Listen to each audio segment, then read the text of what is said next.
بسم الله الرحمن الرحيم والصلاة والسلام على أشرف الأنبياء والمرسلين. Good afternoon, ladies and gentlemen. Welcome to our webinar, the second day of our webinar, awareness of pulmonary hypertension, shared between Saudi Al-Babtain Cardiac Center and Saudi Association of Pulmonary Hypertension. Yesterday, we cover 6 topics. Pulmonary hypertension diagnosis was covered by Dr. Abdullah Dal'an, who is the president of Saudi Association of Pulmonary Hypertension. Then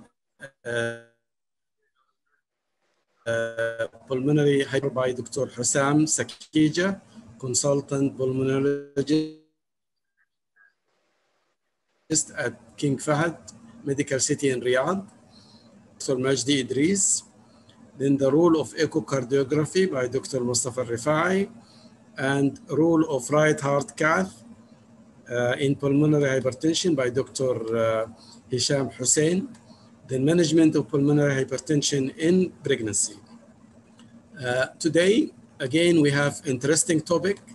So the first topic supposed to be by Dr. Bassam, but I think Dr. Manal Al-Hazmi will be she will start the group 3 pulmonary hypertension, then group 2 pulmonary hypertension by Dr. Bassam, and pulmonary hypertension in connective tissue disease by Dr. Khalid Dar'an, and then pharmacology in pulmonary hypertension by Fatima Al-Jarudi, pharmacist from Saudi Al-Babtain Cardiac Center. Then we will have interesting cases. Case 1, congenital heart disease, will be presented by Dr. Omar Al-Tamimi, and then heart disease presented by Dr. Mustafa Rifai. Then the last case by Dr. Abdullah Dal'an, a case of chronic thromboembolic pulmonary hypertension. Now Dr. Omar Al-Tamimi will present Dr. Manal Al-Hazmi for the first talk. Dr. Omar. Assalamu alaikum. Good afternoon, ladies and gentlemen. It's my pleasure to present Dr. Manal Al-Hazmi. She's a famous in pulmonary hypertension. She is the head section of pulmonary medicine and the sleep center in King Fahd Specialist Hospital. She is a consultant of adult pulmonary and critical care. Dr. Manal is very known and famous in the pulmonary hypertension field, and she's in field, and she is a fellow of Pulmonary Vascular Institute, Research Institute. Also, she's a fellow of American College of Physicians. And welcome, Dr. Manal, to give us the talk. Thank you, Dr. Tamimi, for this introduction, and thank you to the organizing team, to Dr. Mustafa Rifai, and to the Saudi Association for Pulmonary Hypertension for conducting this activity, and thank you to the sponsoring team, Johnson & Johnson, for supporting this activity. Now I will share with you my view about pulmonary hypertension and chronic lung diseases. Yesterday it has been mentioned the definition of pulmonary hypertension, the new definition and the new classification. Some of my slides will be refreshment about that. So can you see my slides clear? Yes, yeah, it is clear, yes. Okay. So pulmonary hypertension and chronic lung disease, mainly represented by COPD and idiopathic pulmonary fibrosis. It is associated with reduced functional status and worse outcome, whether the presence of pulmonary hypertension is causative or a surrogate of other factors affecting outcome remain largely uncertain. So over this talk, I will go over the definition, the position of chronic lung disease in the update of pulmonary arterial hypertension classification, epidemiology of this issue, pathogenesis, pathophysiology, how do we detect pulmonary hypertension in patients with chronic lung disease, and what is the evidence base for targeted therapy for such patient, and we'll have a recommendation about that. So pulmonary hypertonic lung disease is to define precapillary pulmonary hypertension as a cause of PH chronic lung disease. We should document the presence of mean pulmonary artery pressure of more than 120 millimeter of mercury has to be associated with wedge pressure of less than equal 15 and mean pulmonary vascular resistance of more than or equal 3 Wood unit as what have been mentioned yesterday. However, more studies are needed in order to improve the management of this group of patients. So we need the updated clinical, so within the updated clinical classification of pulmonary hypertension, chronic lung disease is positioned in group 3, where PH could be related to obstructive lung disease, restrictive lung disease, other lung disease with mixed restrictive and obstructive pattern, hypoxia without lung disease, and developmental lung disorders. The prevalence of PH in chronic obstructive lung disease is in general dependent on the severity of the disease, but also on the definition of PH and the methods of diagnosis assessment.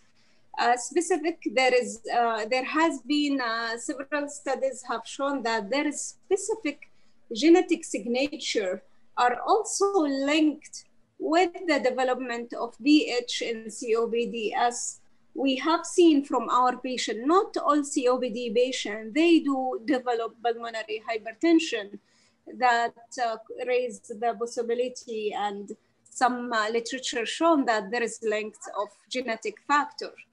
There is a cluster of patients representing a pulmonary vascular COPD phenotype characterized by less severe airflow limitation, hypoxemia, very low diffusion capacity of the lung from carbon monoxide, DLCO, normal or hypercapnic, and cardiovascular exercise limitation of 5.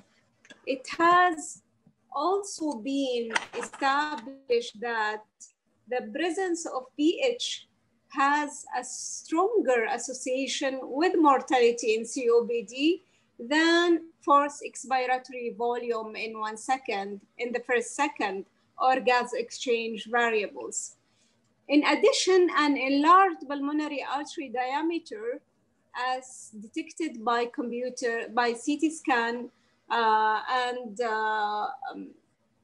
that also predict hospitalization due to acute COPD exacerbation. Several studies in patients with spirometric global initiative for chronic obstructive lung disease stage 4 showed that up to 20% of patients with COPD have mean pulmonary arterial pressure of more than 20 millimeter of mercury, with majority ranging between 20 and 35, while approximately up to 5% of COPD patients have mean pulmonary arterial pressure more than the range of 35 to 40. And the higher the pulmonary arterial pressure in those patients, it resulted in higher, in lower cumulative risk, chance of survival, as you see in the diagram, in this diagram. pathogenesis of and pathophysiology of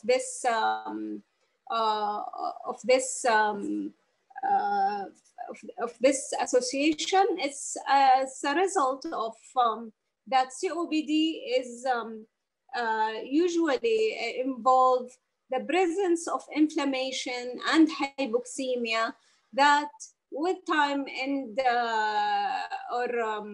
aggravated by oxidative stress, leading to VQ mismatching, hyperinflation, emphysema that ended up by pulmonary capillary remodeling, and that aggravated by hypercapnic acidosis, and also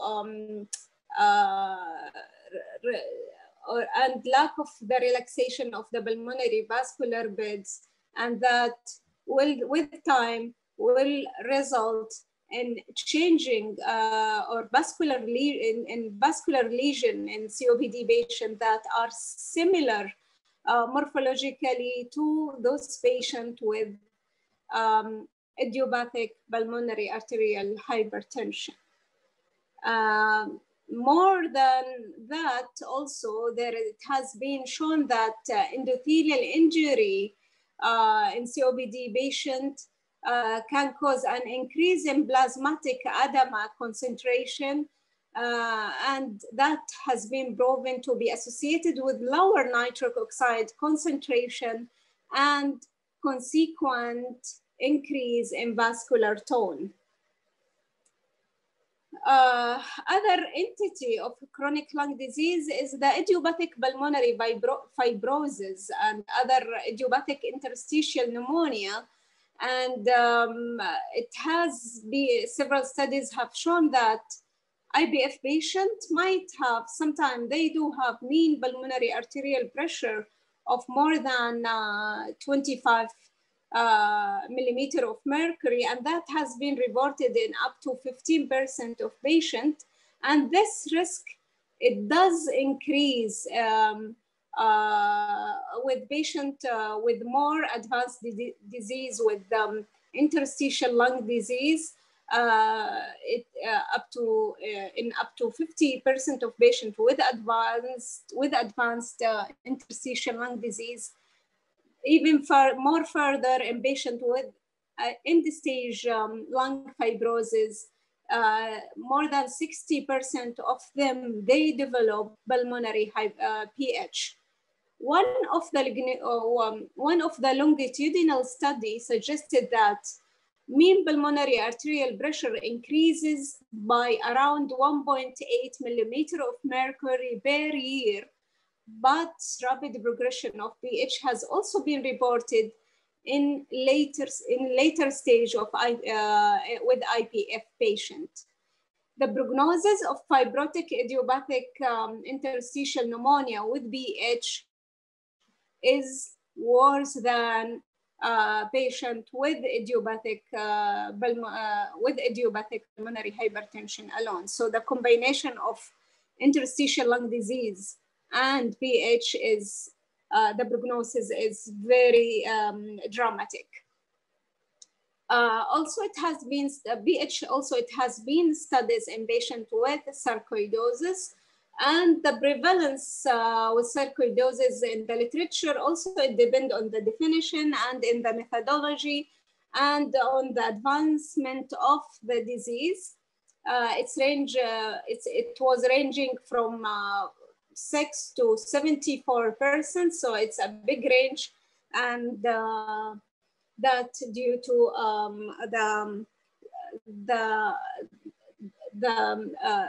the cohort where they have been doing these kind of epidemiological studies with.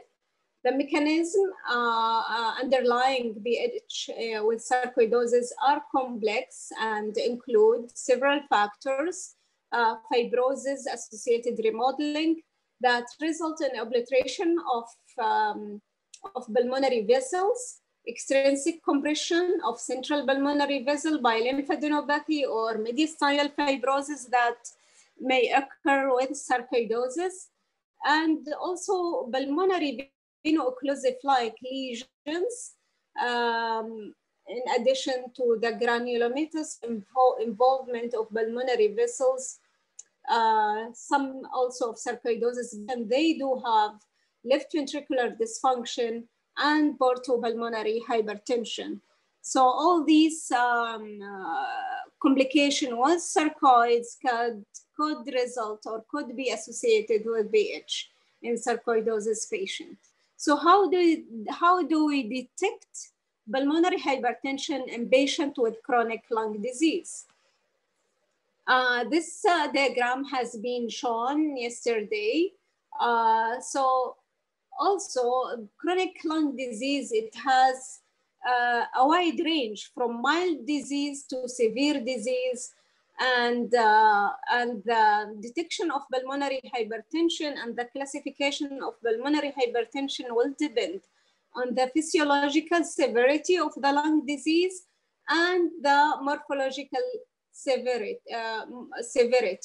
So if you look at the right side of the screen, in patient with severe chronic lung disease in the red part of the diagram, you see that patients who have severe obstruction, FEV1 less than 60% of the predicted, or severe restriction, where FVC less than 70% of the predicted, with extensive morphological severity as manifested by CT scan, those group easily to define them as group 3 PH patient, where you could approach them by treating their lung disease, and also looking,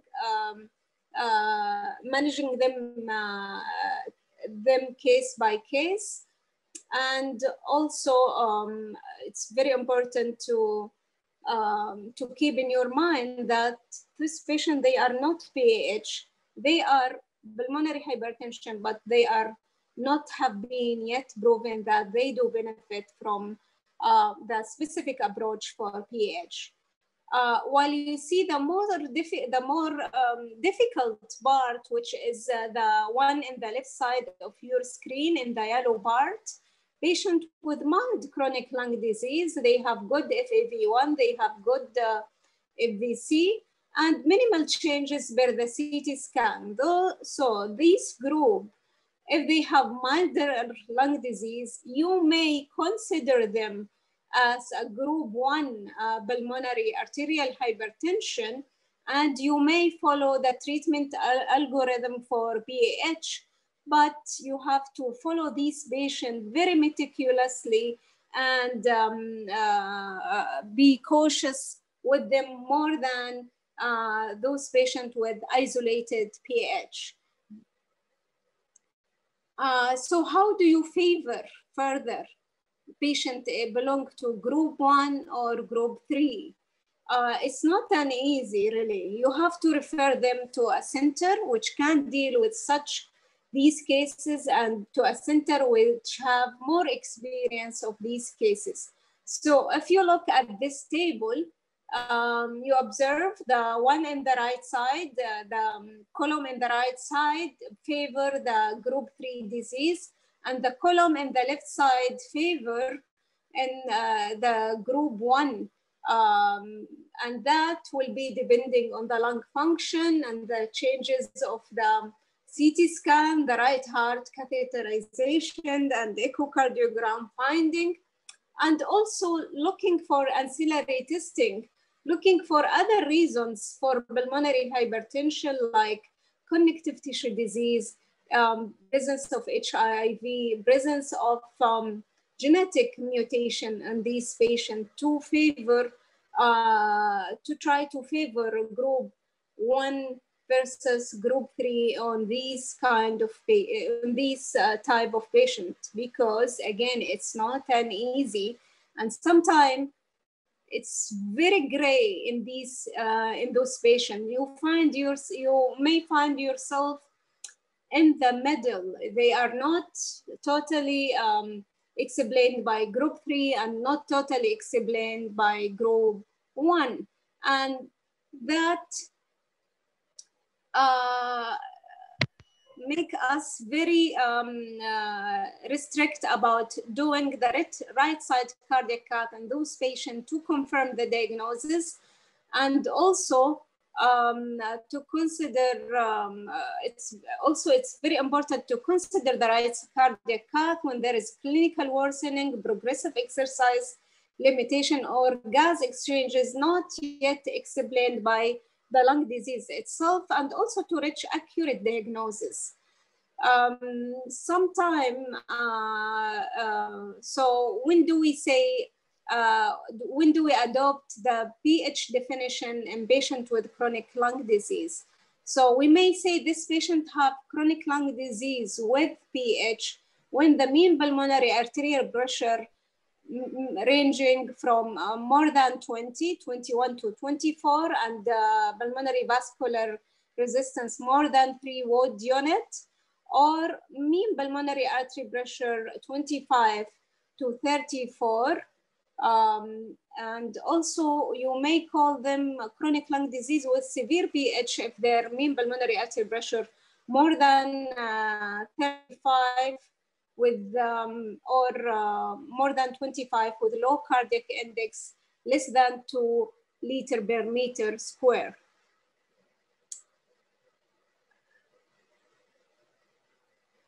So how do we treat these patients? It's very important to treat them by treating the underlying you treat them based on their chronic lung disease. You treat the underlying disease first. Their guideline of each chronic lung disease, long-term oxygen treatment make intuitive sense in patients with lung disease who are hypoxemic.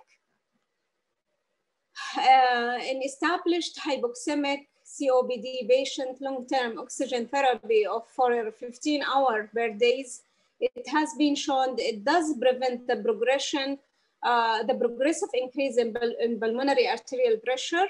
And even when it is used for more than 18 hours, it does result in slight decrease in mean pulmonary arterial pressure. However, in COPD patients with moderate resting oxygen desaturation or exercise-induced oxygen desaturation, long-term oxygen therapy does not provide benefit in terms of survival or hospitalization.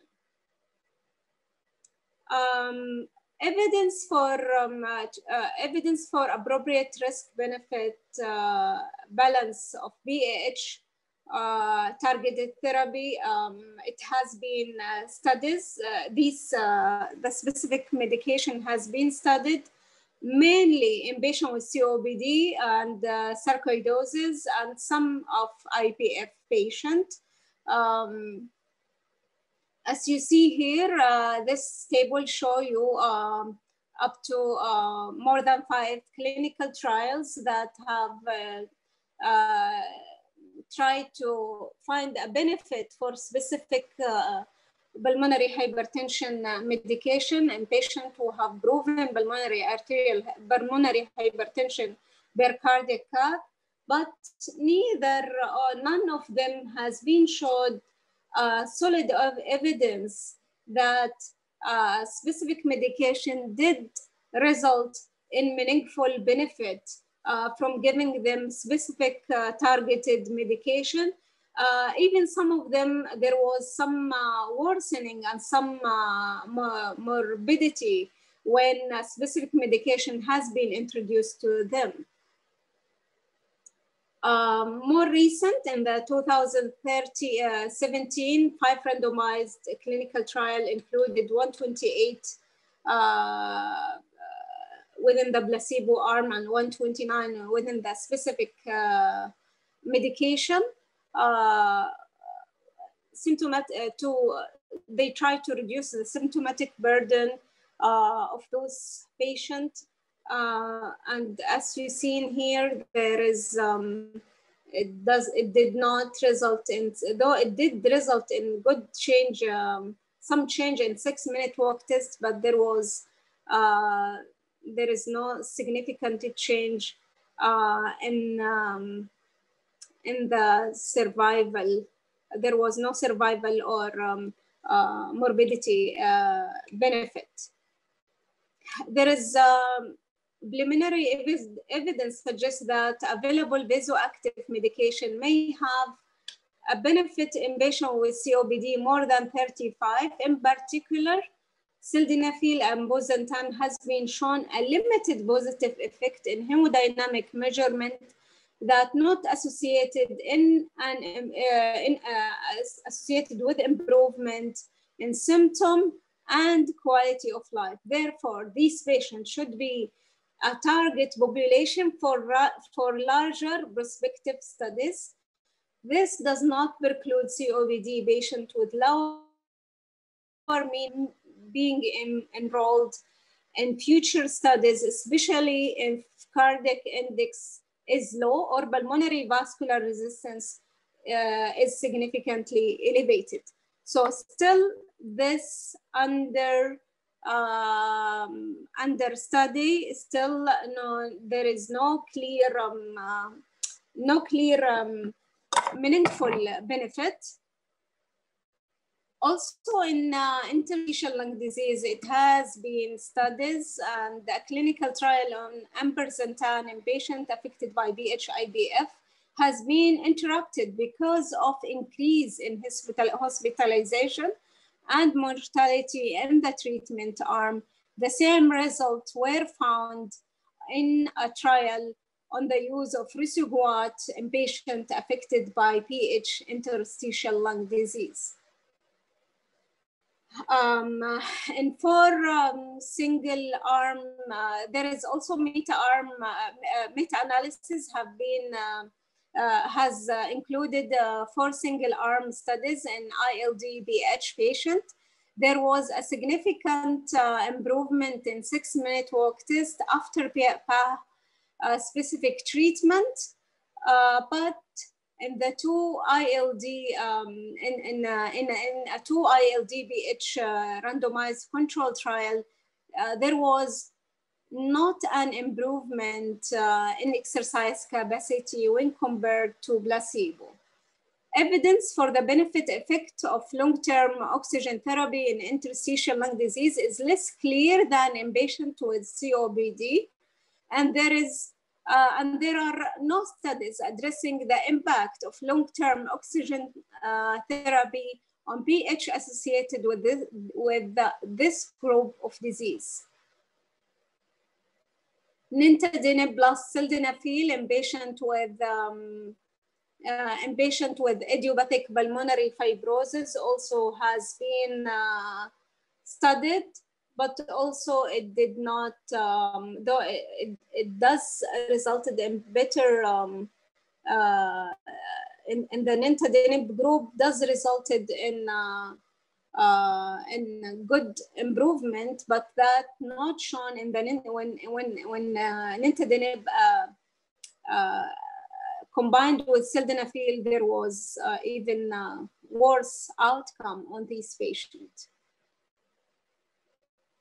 Sarcoidosis also, it has been studied, and here this diagram shows you 6 also randomized clinical trial. None of them have shown any benefit from giving them specific treatment, either no change or even some side effect from subjecting these patients to specific therapy. So the key point from this presentation is that drug approved for group 1 pulmonary arterial hypertension have been tested in patients with PH due to parenchymal lung disease. However, randomized clinical trial have only been conducted in COPD, ILD, and sarcoidosis.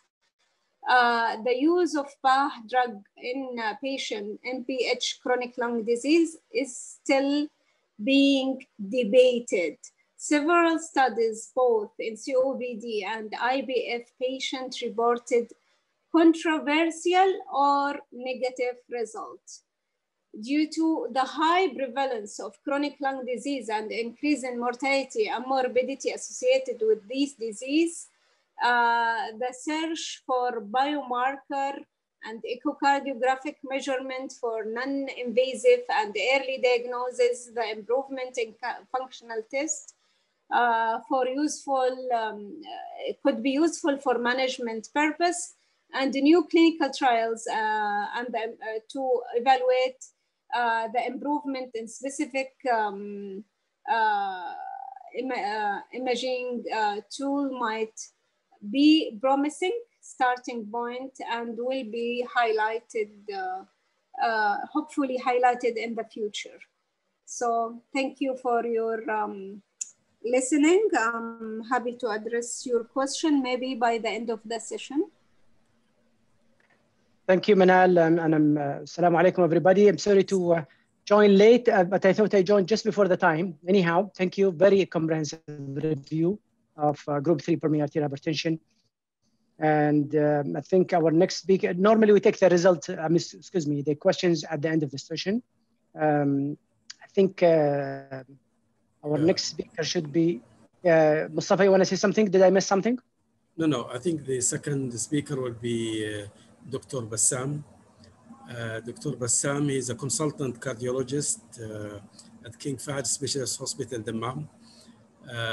He is invasive and non-invasive, and he has a special interest in the pulmonary hypertension. And with Manal, they are making a really good team in dealing with patients with pulmonary hypertension referred to King Fahd Specialist Hospital in Dammam. So he will cover Group 2 pulmonary hypertension. Dr. Bassam. Assalamu alaikum.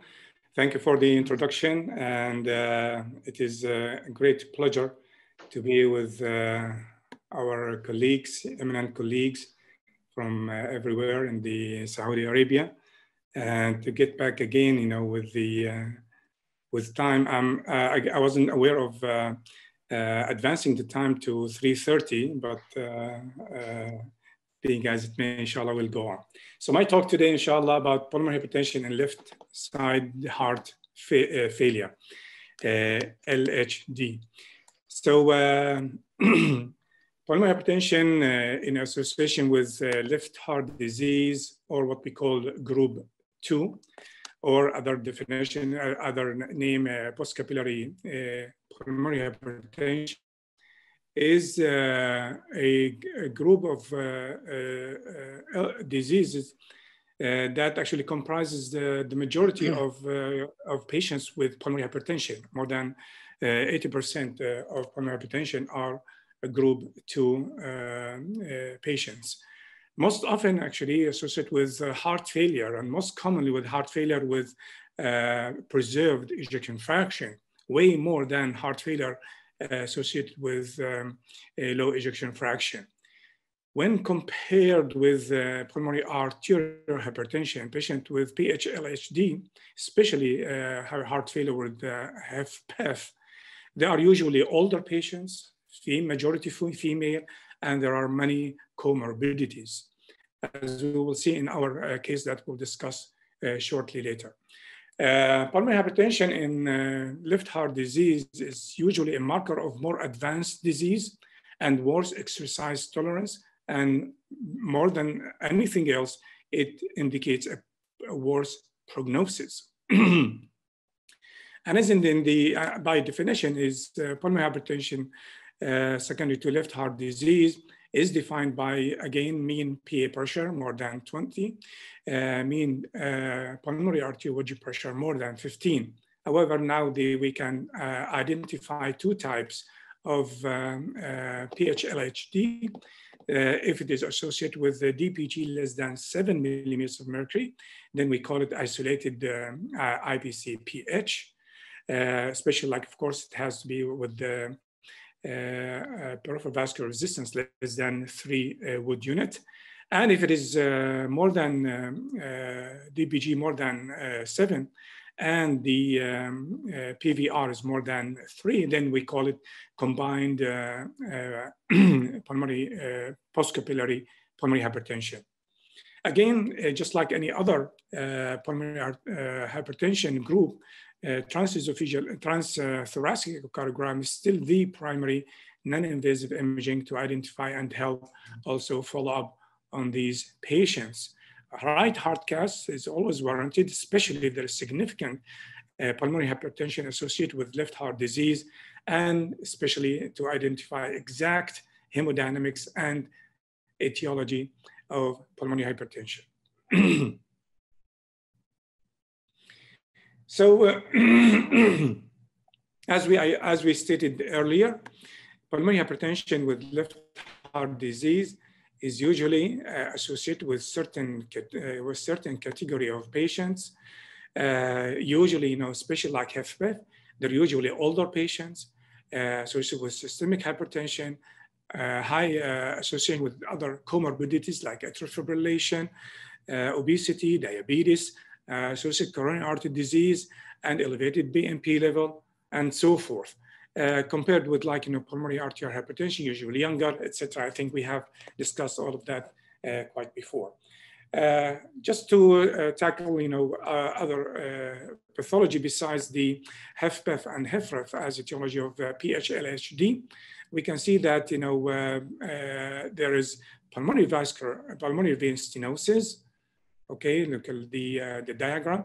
Pulmonary vein stenosis, stiff left atrium, common example, patient with chronic persistent atrial fibrillation, valvular heart disease like mitral stenosis and mitral regurgitation, and of course HFpEF and HFrEF, and the majority are HFpEF, and then atrial stenosis, aortic stenosis. And we will tackle a little bit later about the definition of the hemodynamics of these groups of PH-LHD. So as we know that right ventricle is not just a small left ventricle. It has a different, it is quite distinctive and different from left ventricle in terms of structure and embryologic origin and in anatomic variation, and of course, the function. And as we know, and we learned from yesterday's talk, talks that RV function is a very known prognostic factor. So if RV function in most of these patients is predictor of the symptoms and prognosis in both pulmonary arterial hypertension and PH-LHD, especially HFpEF. So far that if the 5-year survival in stable or improving right ventricular function is more than 90%. However, if there is worsening of RV dysfunction, then the survival for 5 years is less than 30%. So that we can conclude that right heart failure is the most common cause of death in pulmonary hypertension patients, especially when dependent on ejection fraction rather than, and much less on peripheral vascular resistance or PA pressures. So RV function, ejection fraction, is the most actually indicator that we rely on in identifying those patients who are at great risk of death.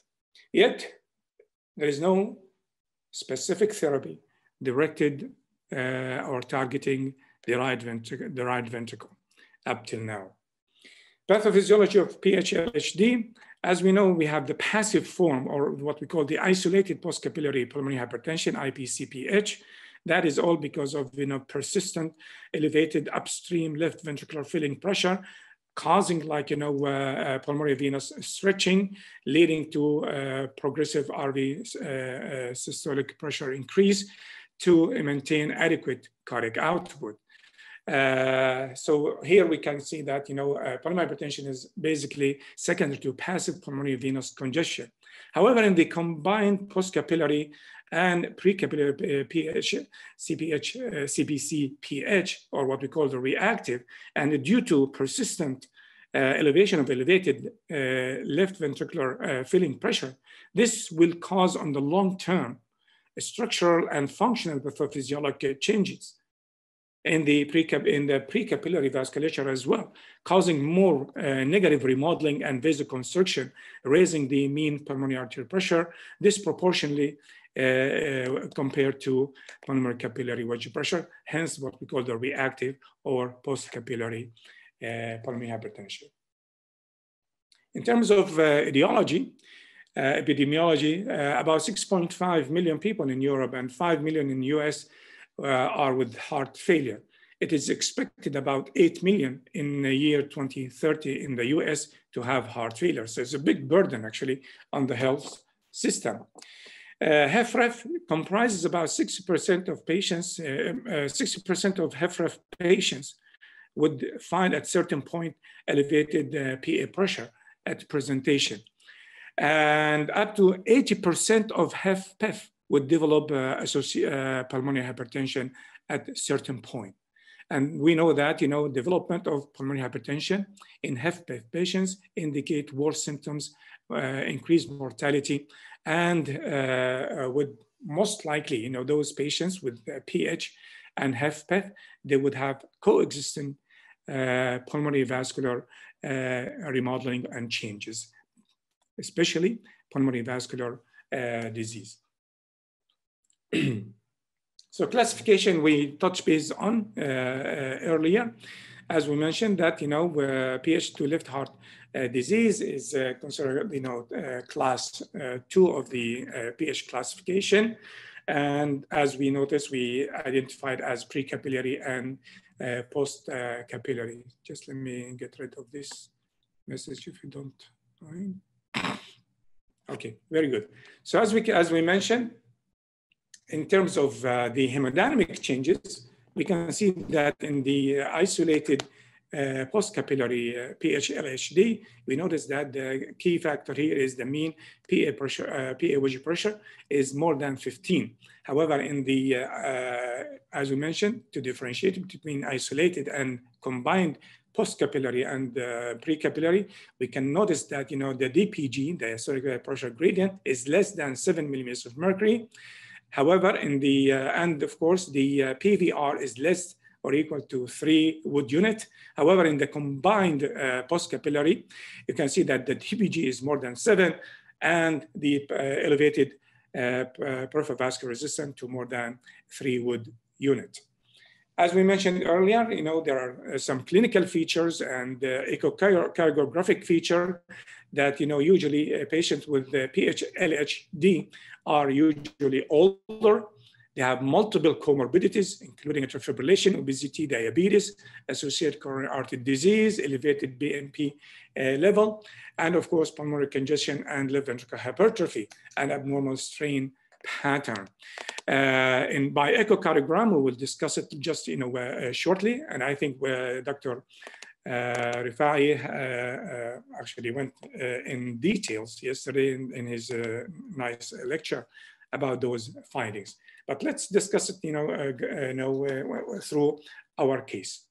So our case is a 67-year-old female referred for evaluation of progressive shortness of breath on minimal activity, class 3, orthopnea and frequent PNDs with progressive edema, however, no chest pain. Patient had a history of multiple comorbidities, including ischemic heart disease and ischemic cardiomyopathy with diffuse multi-vessel disease, non-operable, unfortunately, with ejection fraction about 20%. Patient had a history of hypertension, diabetes mellitus, and mild chronic kidney disease with creatinine about 130. Patient had paroxysmal atrial fibrillation, though now she was in normal sinus rhythm, dyslipidemia, obesity with BMI about 37. Blood pressure 105/62, heart rate 74. She had elevated JVD with +2 pitting edema. Chest exam revealed fine crackles in lower third of the chest. Cardiovascular exam, soft S1 and S2. Faint pansystolic murmur 1/6 in apex and lower sternal border, S3 present. However, no RV heave. ECG showed normal sinus rhythm with poor R wave progression from V1 to V6, left atrial dilatation, left axis deviation, bilateral abnormalities, just actually some bilateral lung congestion. BNP level was 850, and echocardiogram.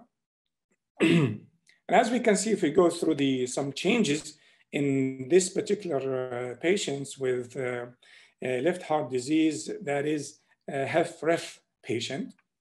As we can see here, like, there is right ventricular dilatation, quite clear, and right atrial dilatation, quite clear. There is also left ventricular dilatation and left atrial dilatation. So 4 chambers dilatation, some, of course, segmental wall motion abnormalities, severely hypokinetic, almost thinned and akinetic septum, and severe hypokinetic anterolateral wall. And as you can see here, we have at least moderate tricuspid regurgitation with RA dilatation. And if we measure the pressure gradient, it's about 49. As we will see later on, adding to it, because of the dilatation of the IVC and the lack of collapsibility, we can easily add 15 to 20 millimeters of mercury. So the PA pressure would be around 68 millimeters of mercury. In terms of TAPSE, patient has about 1.4. So it is mildly to moderately reduced TAPSE, and S prime, again, less than 10, reduced RV function as well. And if we look at the short axis, we can see again dilatation of both ventricles, some hypertrophy though in the inferobasal and lateral, and of course very poor LV function. Other valvular disease, and here we have mild mitral regurgitation, not significant, and some calcification of aortic valve, but again, dilated left ventricle and poor LV systolic function. Look at the filling pattern. We can see here, this is pseudo-normal. And again, we have to remember that this echo was done later on after the patient was actually, of course, relatively aggressively treated for left heart failure. Still, converge-related S&D, indicative of elevated left atrial pressure and filling pressures, markedly reduced, of course, MAPC here, 0.3, and of course, septal E prime markedly reduced, only about 2, with E to E prime about 48, indicative, of course, severely elevated left atrial pressure and filling pressures. Patient was taken to cath lab, and right heart cath was done, indicating RA pressure 10, RV pressure 51/9, PA pressure. Again, remember this is after aggressive anti-failure treatment. Patient PA pressure 55, diastolic pressure 23, and mean pressure of 34, wedge pressure of 21. Cardiac output 3.6, 3.7, and cardiac index 2.2, severely reduced. PVR was 2.9, and PVRI 1.8. Calculating DPG, actually it was 2. So if we are talking about the hemodynamics of different types of pulmonary hypertension secondary to left heart disease, as in all the group, as you can see here, that the mean PA pressure and mean wedge pressure would be elevated all across the group. However, there is some specifics according to specific etiology. So, for example, left atrial size, usually it is dilated in all situations, unless it is pulmonary venous stenosis. It is of course simply because it is prior to left atrium. Left ventricular and diastolic pressure is normal, of course, in pulmonary vein stenosis and stiff left atrium and mitral stenosis, because all this is pre-left ventricle. However, in mitral regurgitation, HFrEF, and aortic stenosis would be quite elevated. In mitral valve, we can have stenosis plus minus regurgitation, or severe, moderate to severe mitral regurgitation. We can see in patients with HFpEF, of course, the ejection fraction is normal. In HFrEF, of course, markedly reduced, just like our patients. And in patients with aortic stenosis, we can identify aortic stenosis on the right heart and left heart cath easily, of course, on top of the echo finding. So right heart and left heart would highly, of course, be supported in identifying the exact etiology of the left heart pulmonary hypertension secondary to left heart disease. So how we approach patients with PH-LHD? Here, maybe we can rely some on what we call the pretest probability of LH-PHD. That is, to rely on some clinical features, ECG changes, echocardiographic, and also we can add to it, cardiopulmonary exercise testing, although unfortunately we don't do it that frequent in our hospital for these patients. Of course, cardiac MR can help also identifying a specific etiology in these patients. So once we find more intermediate to high probability, this is of course that would warrant proceeding with right heart catheter.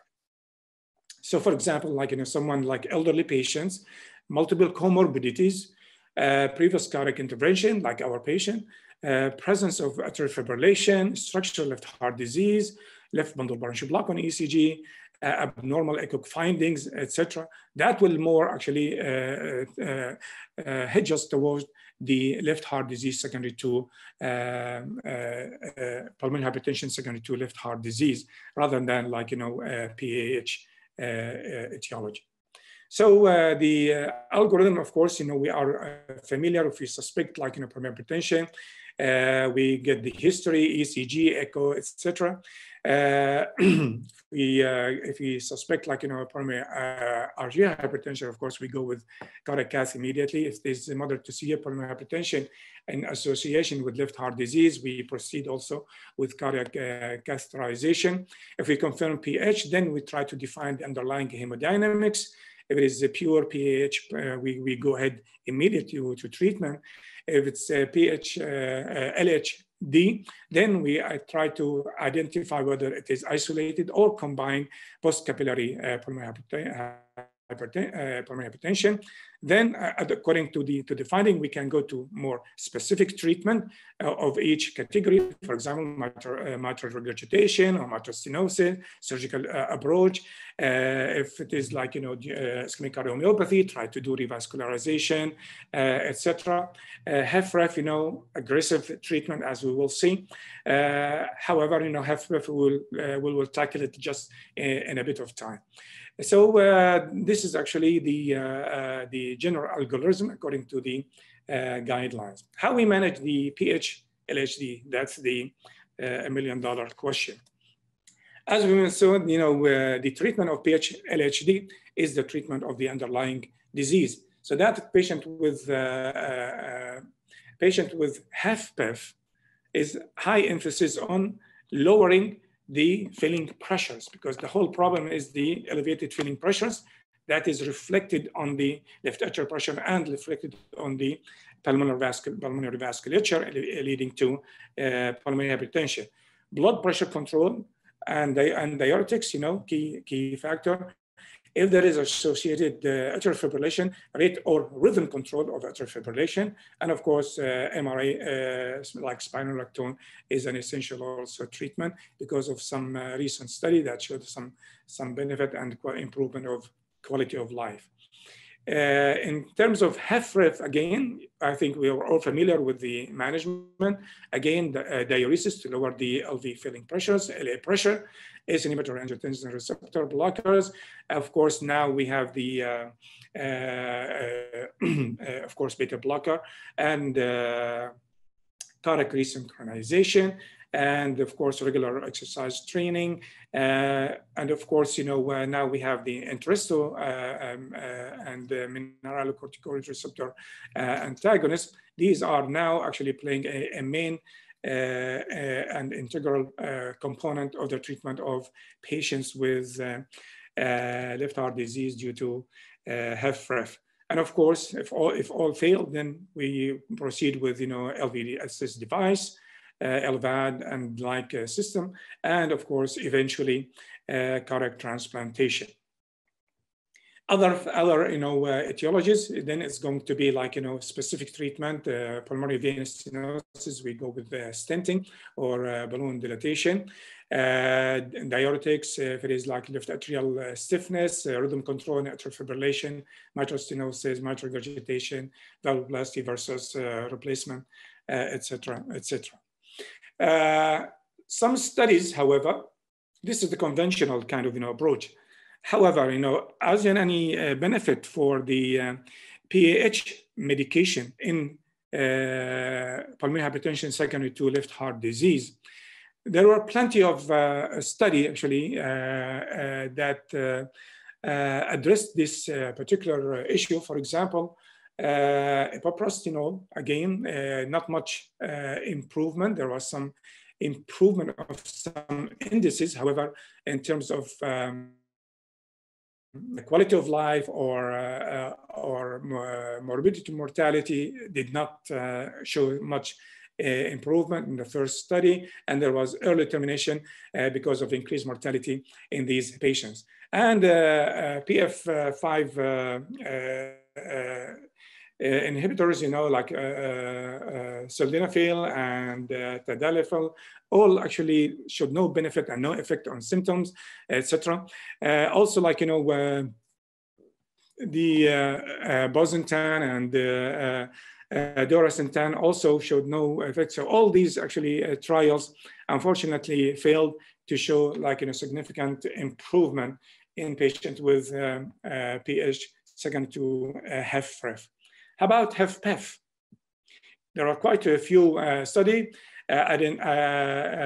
trying to adding sildenafil to this group. However, there was some little changes in some of the indices. However, in terms of 6-minute walk distance, in terms of symptoms, or in terms of survival, actually failed to show considerable benefit.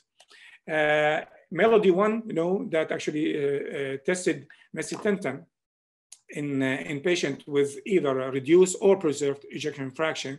This actually showed the remarkable worsening of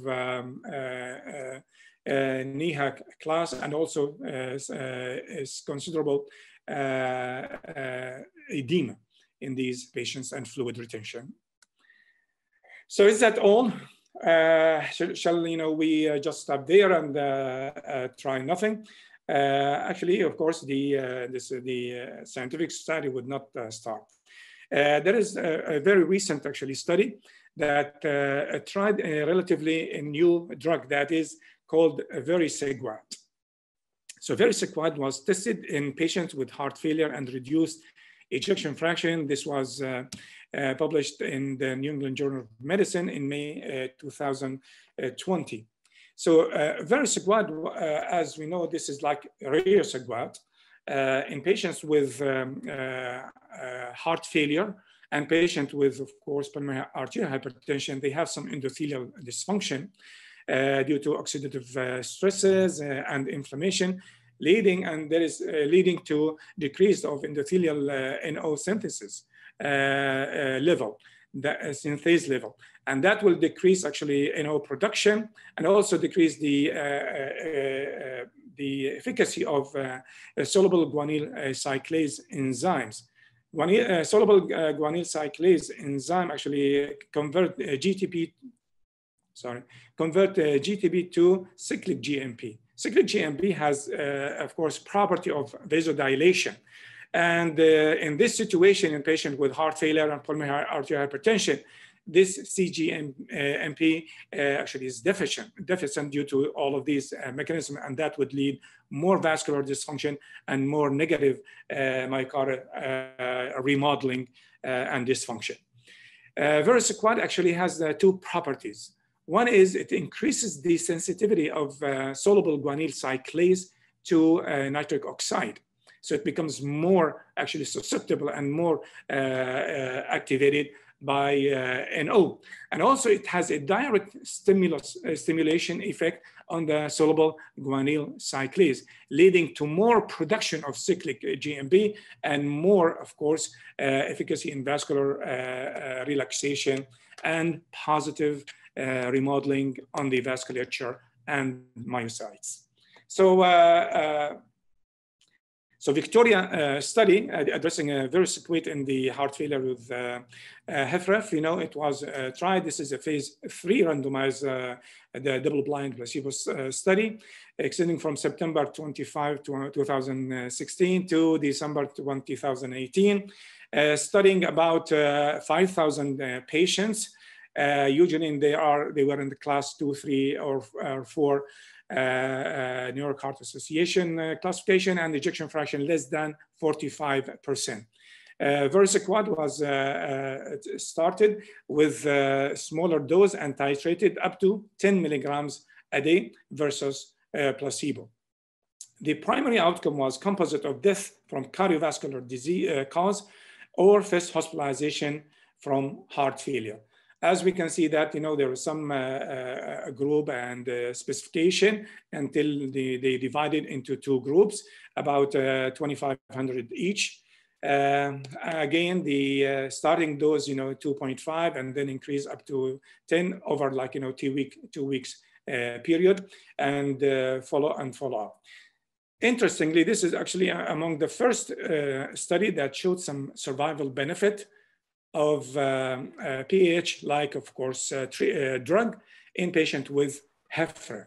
So that actually there was about 10% reduction in primary output. That is outcome. That is the cardiovascular death and the hospitalization after randomization. So 10% decrease, actually that is with, of course, significant, statistically significant value. In terms of deaths from cardiovascular disease, there was about 7% in the treatment group of Versiquad. And as you can see that actually the benefit of the drug has manifested in the 3rd month after 3 months of treatment. And this actually translated to 4.2 absolute reduction of event per 100 patients year. And that will, of course, resulted in number to treat about 28 per year in order to prevent 1 event of the primary outcome. In terms of hospitalization for heart failure, actually also there was 10% reduction with a statistically significant. Death from any cause or hospitalization for heart failure, this is secondary outcome. Also, there was 10% reduction in this particular study. Not going through the details, I don't want to take much of your time. So in conclusion of this study, actually among all patients with HFrEF patients, the incidence of death from cardiovascular causes or hospitalization for heart failure was lower among Versiquad group than placebo. Then how about in HFpEF? Versiquad was also tried in patients with HFpEF in Socrates preserved study. This was published in European Heart Journal in 2017. The aim was to determine the tolerability and optimal dose regimen. This was a phase 2 study and dose finding kind of study. It's not like in a phase 3. And the primary endpoints was change from baseline in NT-proBNP level and left atrial volume index at 12 weeks. As we can see here, it's only 12 weeks, which is relatively short period of time to address all of these changes after any kind of treatment. And another final primary endpoint, that is a quality of life score, as we can see. So what they found actually, they found Versiquad was well tolerated with no change in NT-proBNP and LA volume at 12 weeks. As we mentioned, this is probably because it is a short period of time.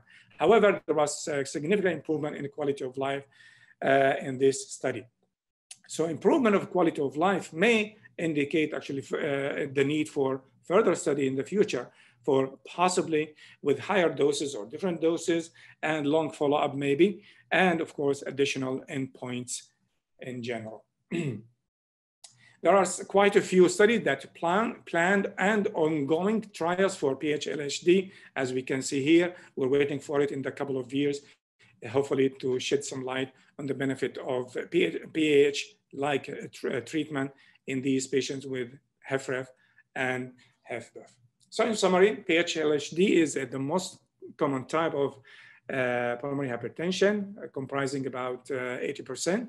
And pulmonary hypertension is a marker of more advanced disease, worse exercise intolerance, and worse prognosis in patients with left heart disease.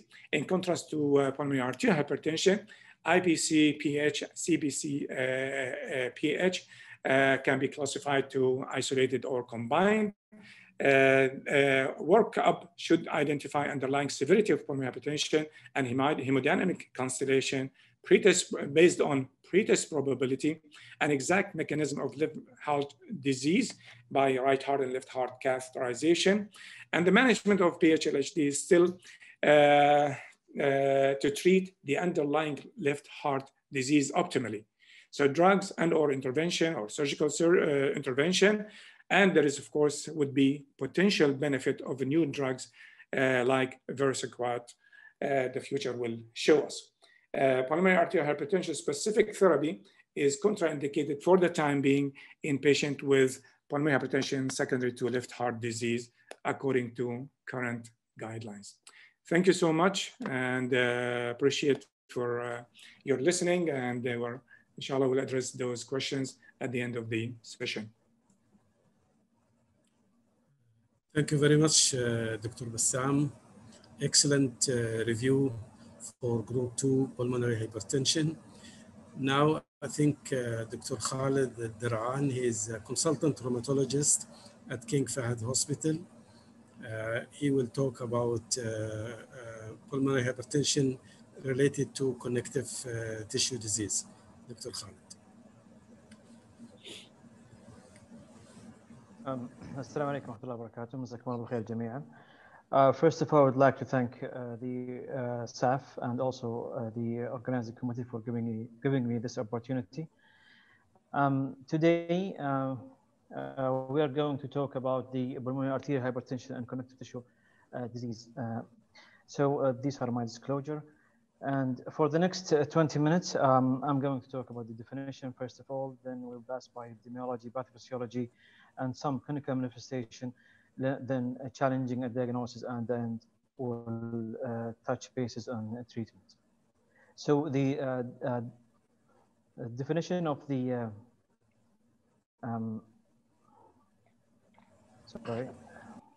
So the definition of the pulmonary arterial hypertension, according to the European Society of Cardiology and the European Respiratory Society, is the mean pulmonary artery pressure of greater than 20 millimeter mercury, also a wedge pressure of less than or equal to 15 millimeter mercury, and pulmonary vascular resistance more than 3 Wood units.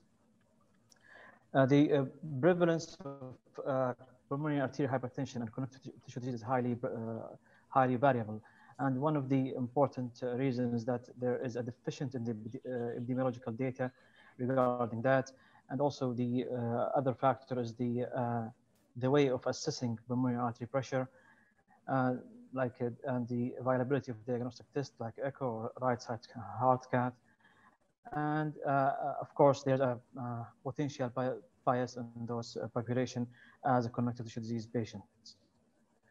But overall, the prevalence and the meta-analysis of pulmonary artery hypertension and connective tissue disease is almost 13%. As we discussed yesterday, the classification of pulmonary arterial hypertension, connective tissue disease lie in group 1, and it is actually one of the most common causes of the group 1 pulmonary arterial hypertension. It constitutes almost 20% of all other causes. If we go to the, if we look at the REVEAL registry, which is the registry to evaluate early and long-term pulmonary artery hypertension disease, the connective tissue related disease were constitute up to 25% of pulmonary artery hypertension database. So if we compare the connective tissue disease associated with pulmonary arterial hypertension versus idiopathic pulmonary arterial hypertension, it carries higher mortality. It has lower 6-minute walk test, high BMP, and also it has more right ventricular dysfunction, poor lung function, and more pericardial diseases. The spectrum of the connective tissue disease is quite wide. And by looking to the multiple registry and Reveal and UK and also the French registry, there are multiple diseases that can affect or can result in the pulmonary arterial hypertension. Systemic sclerosis or scleroderma, as we like to say, it constitutes up to 2/3 of those population. The second is actually systemic lupus erythematosus and other like Sjogren disease, rheumatoid arthritis, or primary antiphospholipid syndrome. One interesting retrospective study that which looked at the patient who already diagnosed to have idiopathic pulmonary arterial hypertension and had like 49 patients with that. They were referred to rheumatological as a reassessment, and they found 17 patients of those as classified as having connective tissue disease. And 12 of them has a systemic or scleroderma, 2 systemic lupus erythematosus, 2 undifferentiated connective tissue, and 1 Sjogren syndrome. And the clinical manifestation of those were more frequently were the rhinoid phenomenon, positive anti-centromere antibody, presence of telangiectasia and sclerodactyly, and dysphagia. So why those patients develop pulmonary arterial hypertension? Well, this is a multifactorial, and it is actually immune-mediated. The chronic inflammation and endothelial injury are considered to be the precursor of these of this process. It is actually an imbalance or disequilibrium between the vasoactive mediator like thromboxane A2 and antiproliferative mediator like nitric oxide. And that will lead to a progressive remodeling of a small to medium-sized pulmonary vasculature, which will lead later on pulmonary arterial hypertension.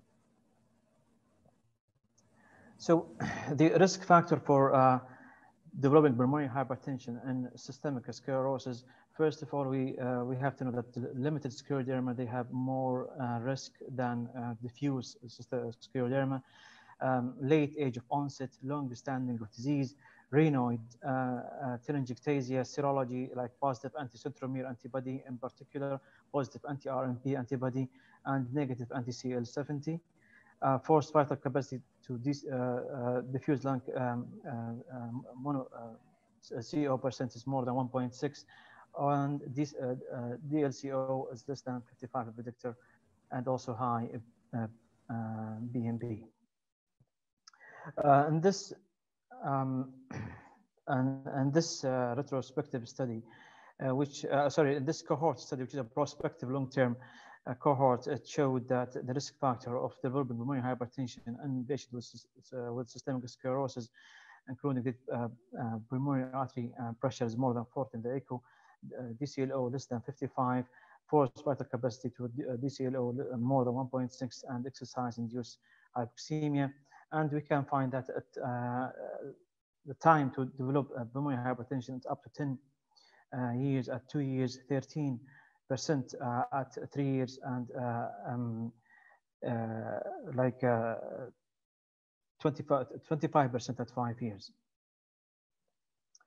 And on the other hand, risk factors for developing pulmonary hypertension and systemic lupus erythematosus is a bit different, although rhinoid phenomenon is there, but also digital vasculitis, pericardial effusion, pulmonary interstitial lesion, and serology with anti-RMP and anti-cardiolipin antibody positivity.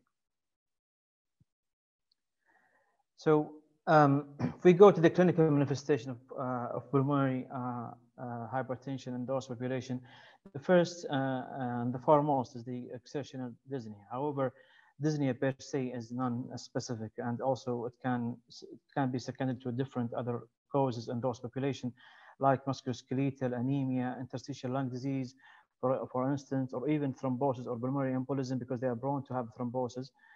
The other clinical manifestations, barosternal heave, raised JVB, ECG showing right bundle branch block, or elevated BMB. Also, they used to have a forced vital capacity to DCLO more than 1.4, and hyperglycemia, which is a well-known traditionally chronic indicator for chronic inflammation. However, at the end, pulmonary hypertension may remain clinically silent. So the diagnosis and the challenging.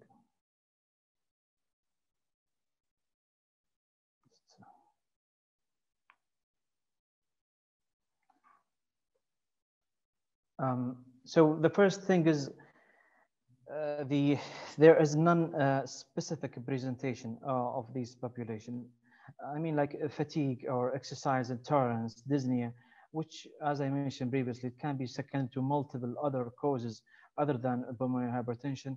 And skewed denervation, they tended to have multifactorial pulmonary hypertension due to combination with group A because of the disease itself, or because seconded to left heart disease in group 2, or even group 3 with seconded to ILD.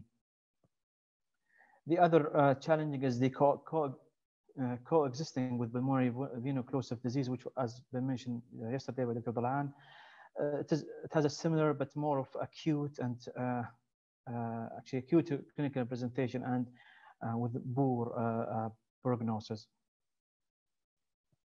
So the screening for pulmonary hypertension, pulmonary arterial hypertension, and connective tissue disease is the bulk of my presentation.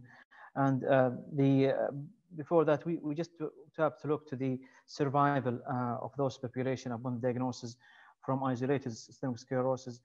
And those patients tended to have a poor survivor over the years, and because they used to present an function class 4 compared to the to the other functional class 2 or 3. So screening, it did help in diagnosing pulmonary hypertension in early stages, and with no doubt that screening will diagnose more patients in early function class like class 2, and one retrospective study which looked at the patient without screening, up to 2/3 of them were in class 3, which is carry a poor outcome. So 8-year survival of those patients did show significant reduction in the mortality and improvement survival rate with patients who had been screened to pulmonary arterial hypertension compared to a routine practice. So where do we go? Shall we do like echocardiogram or right side or right heart cath? As you know, the right heart cath is more of invasive, and it is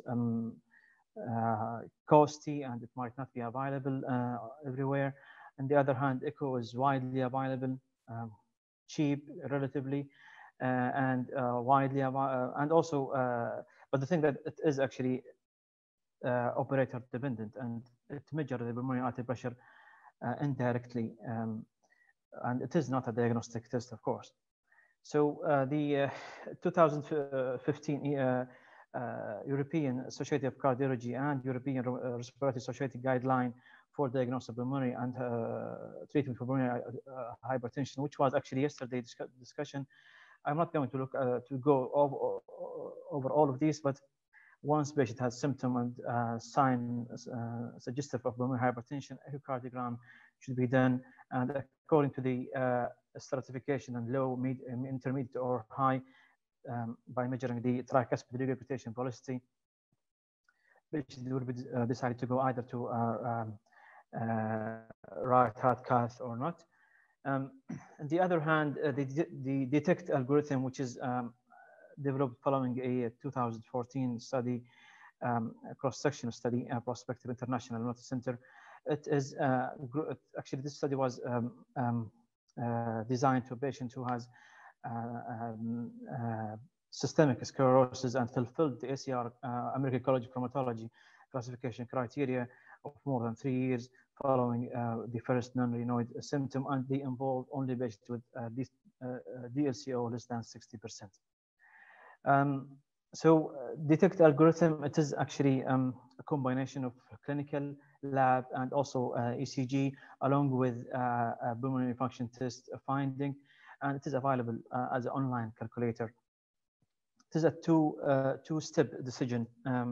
Patient who has first of all to be assessed via non-echo variable, including the forced vital capacity percentage to the DLCO, anti-centromere antibody, telangiectasia, pro-BNP, ECG finding, right axis deviation, and serum uric acid.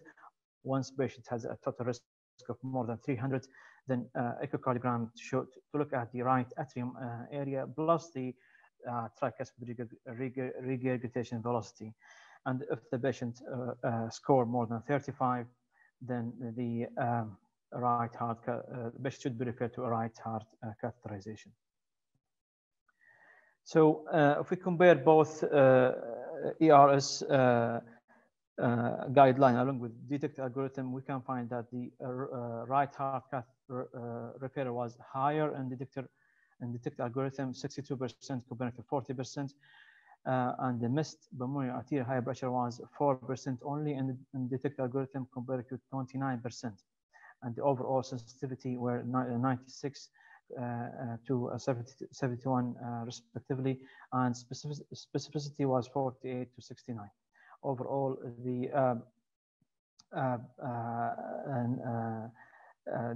and even if we go down, if we decrease the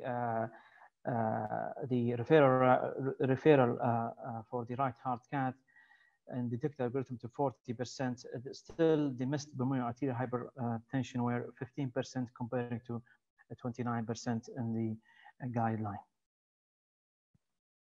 So there are some limitations of the detect algorithm. First of all, it is a cross-sectional study, and second thing, it only involve high-risk systemic sclerosis population that DCLO more less than 60%. So treatment. First of all, we should all agree that early diagnosis of systemic sclerosis or any other connective tissue disease is mandatory, i.e. to reach connective tissue diagnosis is a first step on this, and this is a job of like GB, internal medicine, and all medical subspecialty. The other thing is the detection of pulmonary arterial hypertension and the referral, early referral to a pulmonary arterial hypertension center and experts. So general measures and treatment, first of all, is exercise as tolerated, vaccination, smoking cessation, pregnancy counseling, oxygen, diuretics, inotropes according to the patient's situation. And regarding the anticoagulation, it is not recommended in those population. From rheumatology point of view, immunosuppressive medication is a cornerstone in those patients, and unfortunately there is no effective disease modifying therapy for scleroderma to date. But even though immunosuppressive medication should be maximized in those population, because most of them, they are presenting with many different systemic involvement apart from the pulmonary arterial hypertension. Plus that the aim is to control the immune system and then possibly to reduce the fibrosis as in the pathogenesis of scleroderma. An observation study, patient with a severe pulmonary arterial hypertension with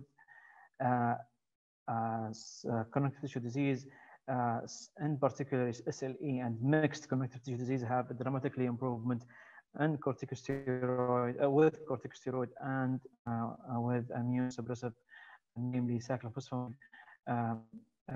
Although this was an observation, it was a very small number. So BH-directed therapy over the years, since 1990s, multiple FDA approval medication have been established, and we already discussed this in the previous sessions. But the EULAR recommendation, which is the European League Against Rheumatism, did actually touch bases on the pulmonary hypertension, systemic sclerosis, and they do suggest that the using of the endothelial receptor antagonist, phosphodiesterase inhibitor, in patients with pulmonary arterial hypertension. Also, the usage of intravenous ibuprostenol along with the IV alioprost for patients with connective tissue disease. And lately, they did recommend early referral for experts. So in conclusion, pulmonary arterial hypertension is a common complication of connective tissue disease, particularly in systemic sclerosis patient. It is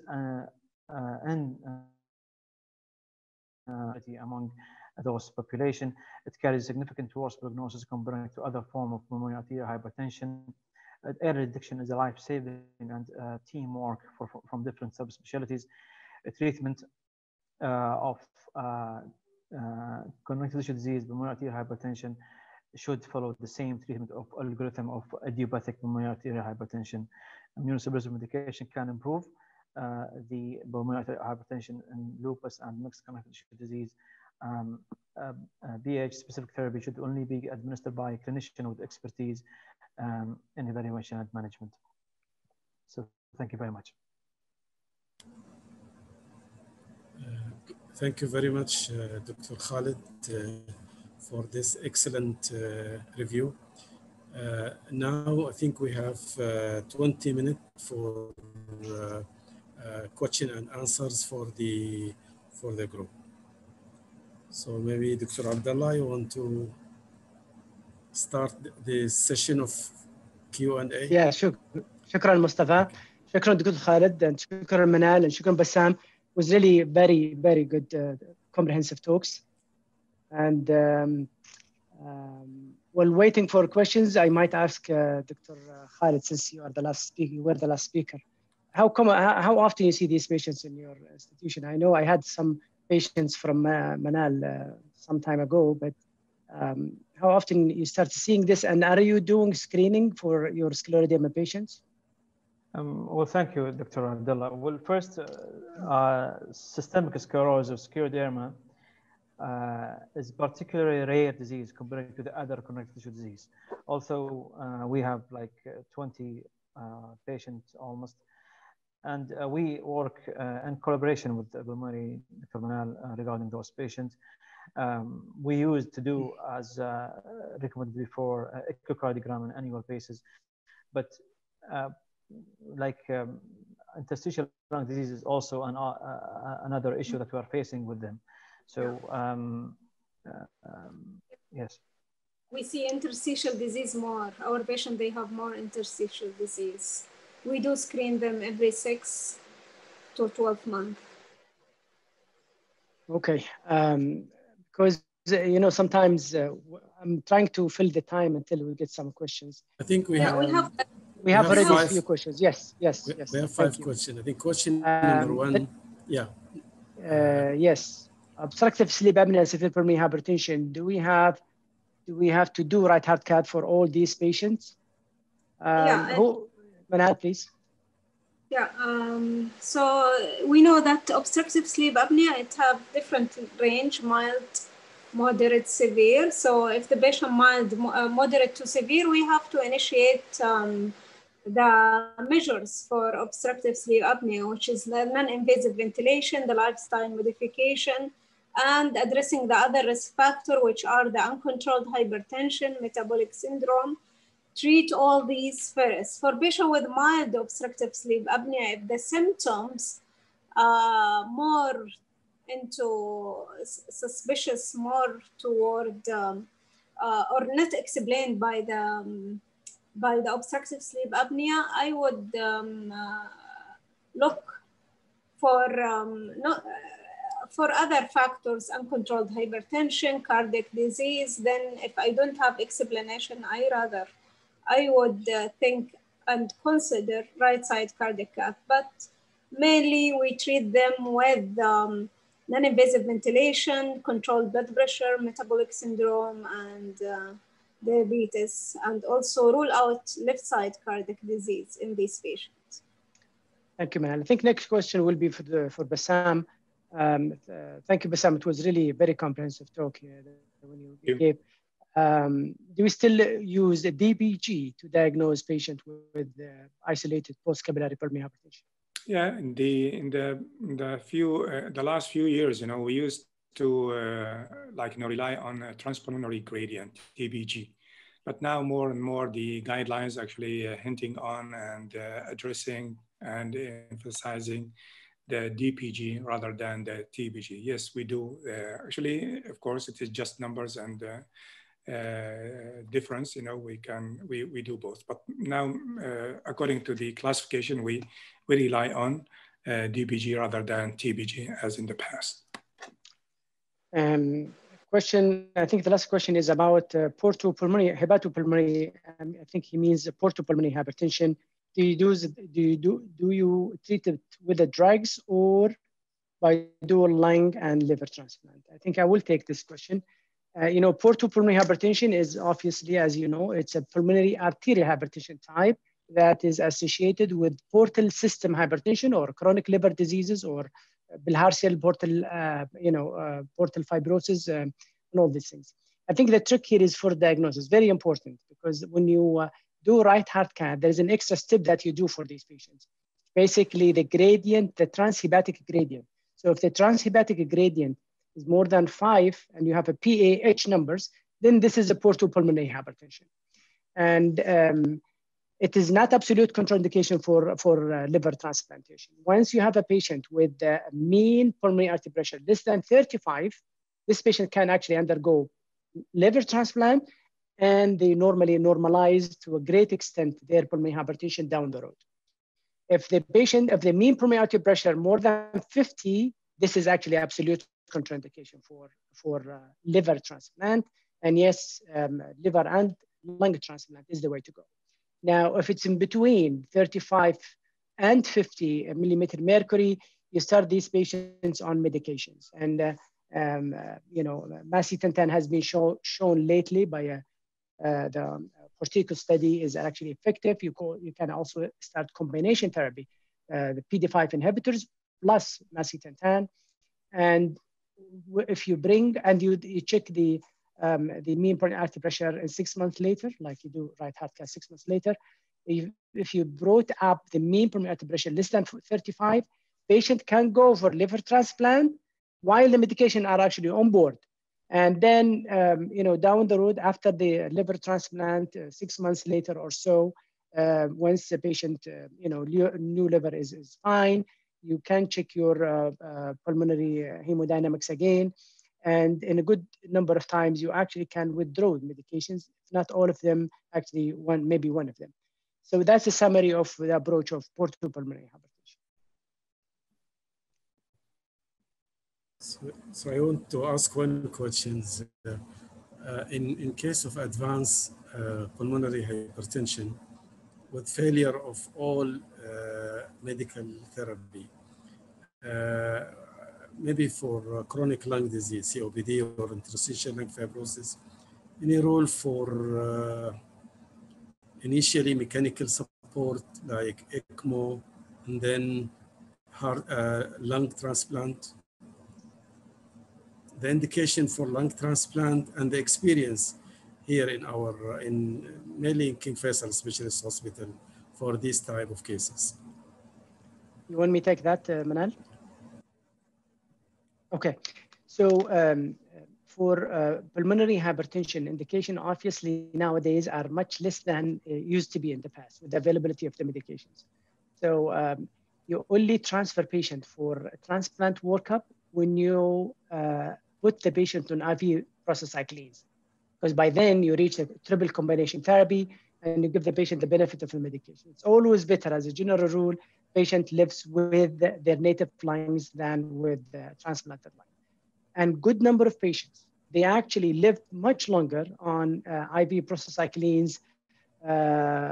We have patients probably is 12 years now on IV prostacycline, and in the literature it's actually more than 15 years patient lived on IV Flolan. So it's actually very good treatment, and patient can live long with it. While the 5 years survival for patients with lung transplant ranging between 55 and 65%. So with native lung is actually is good.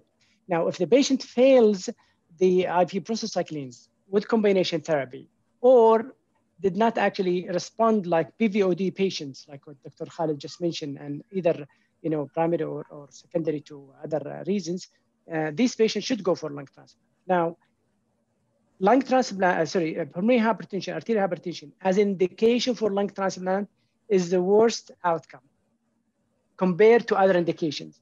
The easiest one of them is actually COPD. When I'm saying worst, comparing to them, but they still do very well after lung transplant, and they actually can live for years and years, more than even 10 years.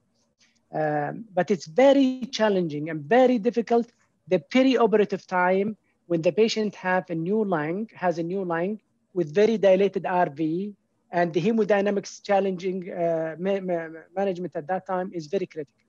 I can tell you, the King Faisal, we do 25 to 30 transplants a year.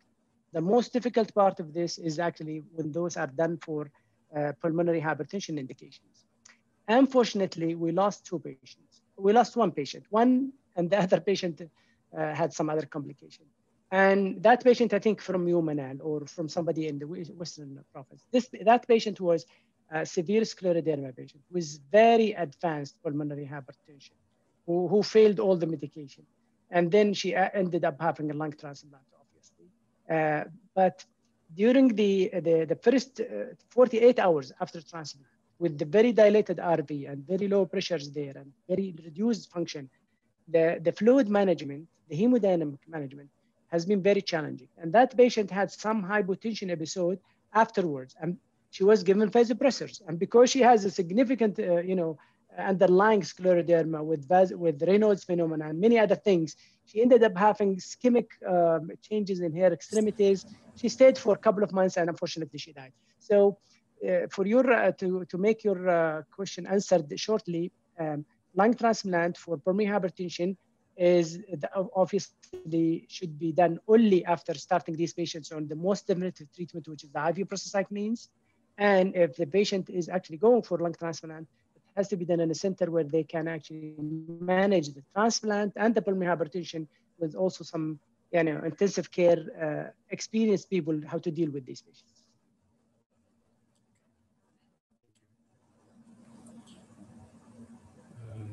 I think no more questions here. Hi. Assalamu alaikum. Salam. It's Dr. Nawal. I'm sorry, I'm joining as a panelist today. I don't know, something happened. Thank you, everybody. I just have a question for Dr. Bassam.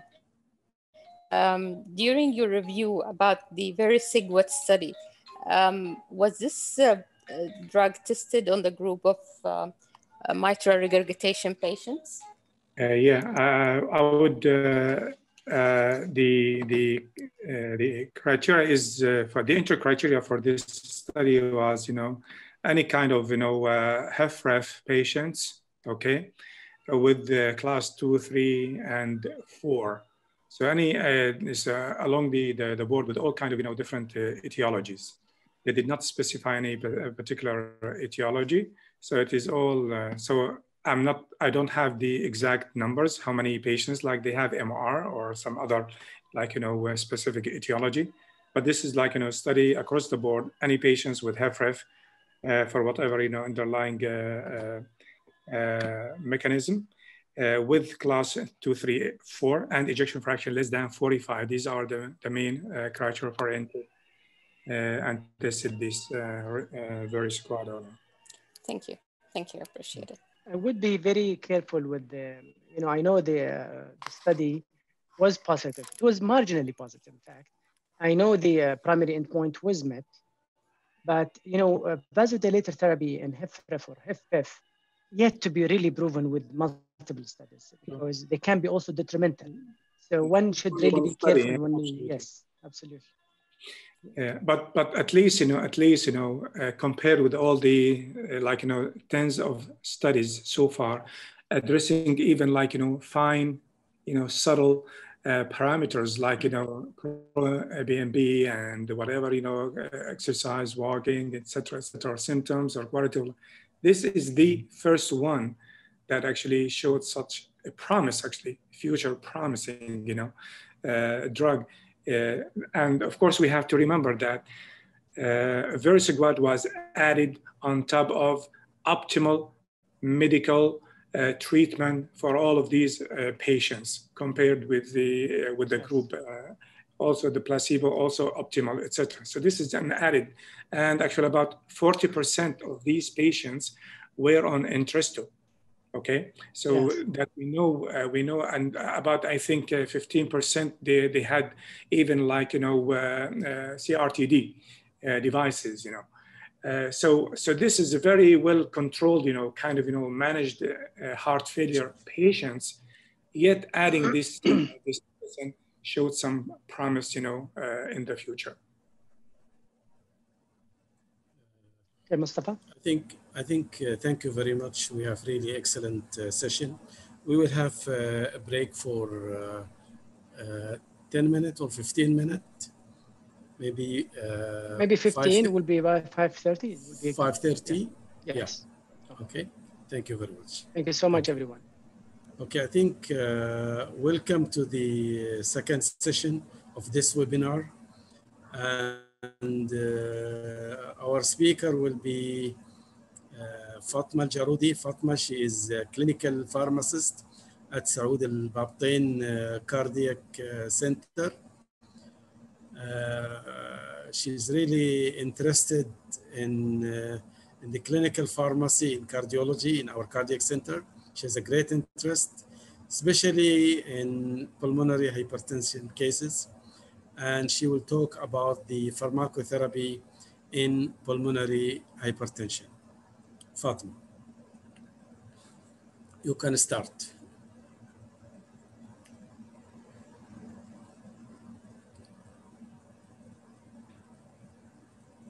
So I would talk about pharmacotherapy in pulmonary arterial hypertension. Category of pulmonary hypertension include 5 categories, which is pulmonary arterial hypertension, pulmonary hypertension due to left-sided heart disease, pulmonary hypertension due to lung disease, and the group 4, which is a chronic thromboembolic pulmonary hypertension, and pulmonary hypertension with unclear or multifactorial etiologies. The pharmacotherapy involved only in the group 1, which is pulmonary arterial hypertension, and there is only one medication approved for group 4, which is chronic thromboembolism, chronic thromboembolic pulmonary hypertension. So I will talk about pulmonary arterial hypertension, which is a progressive disease of the pulmonary, which eventually can result in right-sided heart failure and death. Pulmonary arterial hypertension is a rare disease. It affects people at any age, and median survival without a treatment for those patients is 3 years only. Symptom of pulmonary arterial hypertension significantly reduce patient quality of life and result in frequent hospitalizations. Symptoms like chest pain, fainting, shortness of breath, and swelling of the ankle, arms, feeling dizziness, all these symptoms of pulmonary arterial hypertension. So it is a fatal disease. When left untreated, 50% of patients will die. And also it is a late diagnostic disease. Over 50% of the caregiver time is spent caring for someone with pulmonary arterial hypertension. So pulmonary arterial hypertension is not only affecting the quality of life of the patient, but also it affects the quality of life of caregiver. Pulmonary arterial hypertension as pathophysiology, it's characterized by imbalance of a three pathway, which is a nitric oxide pathway, prostacyclin pathway, and endothelin receptor pathway. And current pharmacotherapy involves these three pathways. The treatment goal is to relieve acute dyspnea symptom, improve exercise capacity, like say 6 minutes walk distance, and the quality of life, and prevent death. After diagnosing pulmonary artery hypertension by expert center, the patient has to go with vasoreactivity testing. So if the patient is vasoreactive or the test is positive, then he will benefit from using long-term calcium channel blockers. Positive response means reduction in mean pulmonary arterial pressure of at least 10 millimeter of mercury to an absolute mean pulmonary arterial pressure of less than 40 millimercury. Positive response predict mortality reduction with long-term calcium channel blocker or vasodilators use. Calcium channel blockers like nifedipine, amlodipine, diltiazem, and the dose range varies by patient tolerance, and they have the common adverse effect of peripheral edema, hypotension, and fatigue. Those medications should be used only in patients who are vasoresponsive or vasoreactive during acute vasodilator challenge, and contraindicated if the vasoreactivity test is negative. Those medications also should be avoided if the patient have low cardiac output or decompensated right heart failure. Then if the patient non-vasoreactive, then we have here low or intermediate risk WHO functional class 2 or 3. So for those patients, there is some residual role for monotherapy, like phosphodiesterase inhibitor on endothelin receptor antagonist, but most of the patient will be treated with initial oral combination therapy, which is usually phosphodiesterase inhibitor with endothelin receptor antagonist. If there is inadequate clinical response, so we can consider double or triple sequential combinations. If there is an inadequate clinical response, then we can list the patient for lung transplantation. For patients with high risk WHO functional class 4, they should be treated with initial combination therapy, including IV prostacyclin. This is the three pathway, which is endothelin pathway. And the medication, including endothelin receptor antagonist, either single or dual endothelin receptor antagonist like amberisantan, bosentan, mesetantan. And for nitric oxide pathway, we have phosphodiesterase inhibitor like sildenafil, taldafil, and guanylate cyclase stimulators like rosuglutat. For prostacyclin pathway, we have prostacyclin analog like epoprostenol, treprostinil, and iloprost, and prostacyclin receptor agonist like pathway, endothelin receptor pathway, and prostacyclin analog pathway.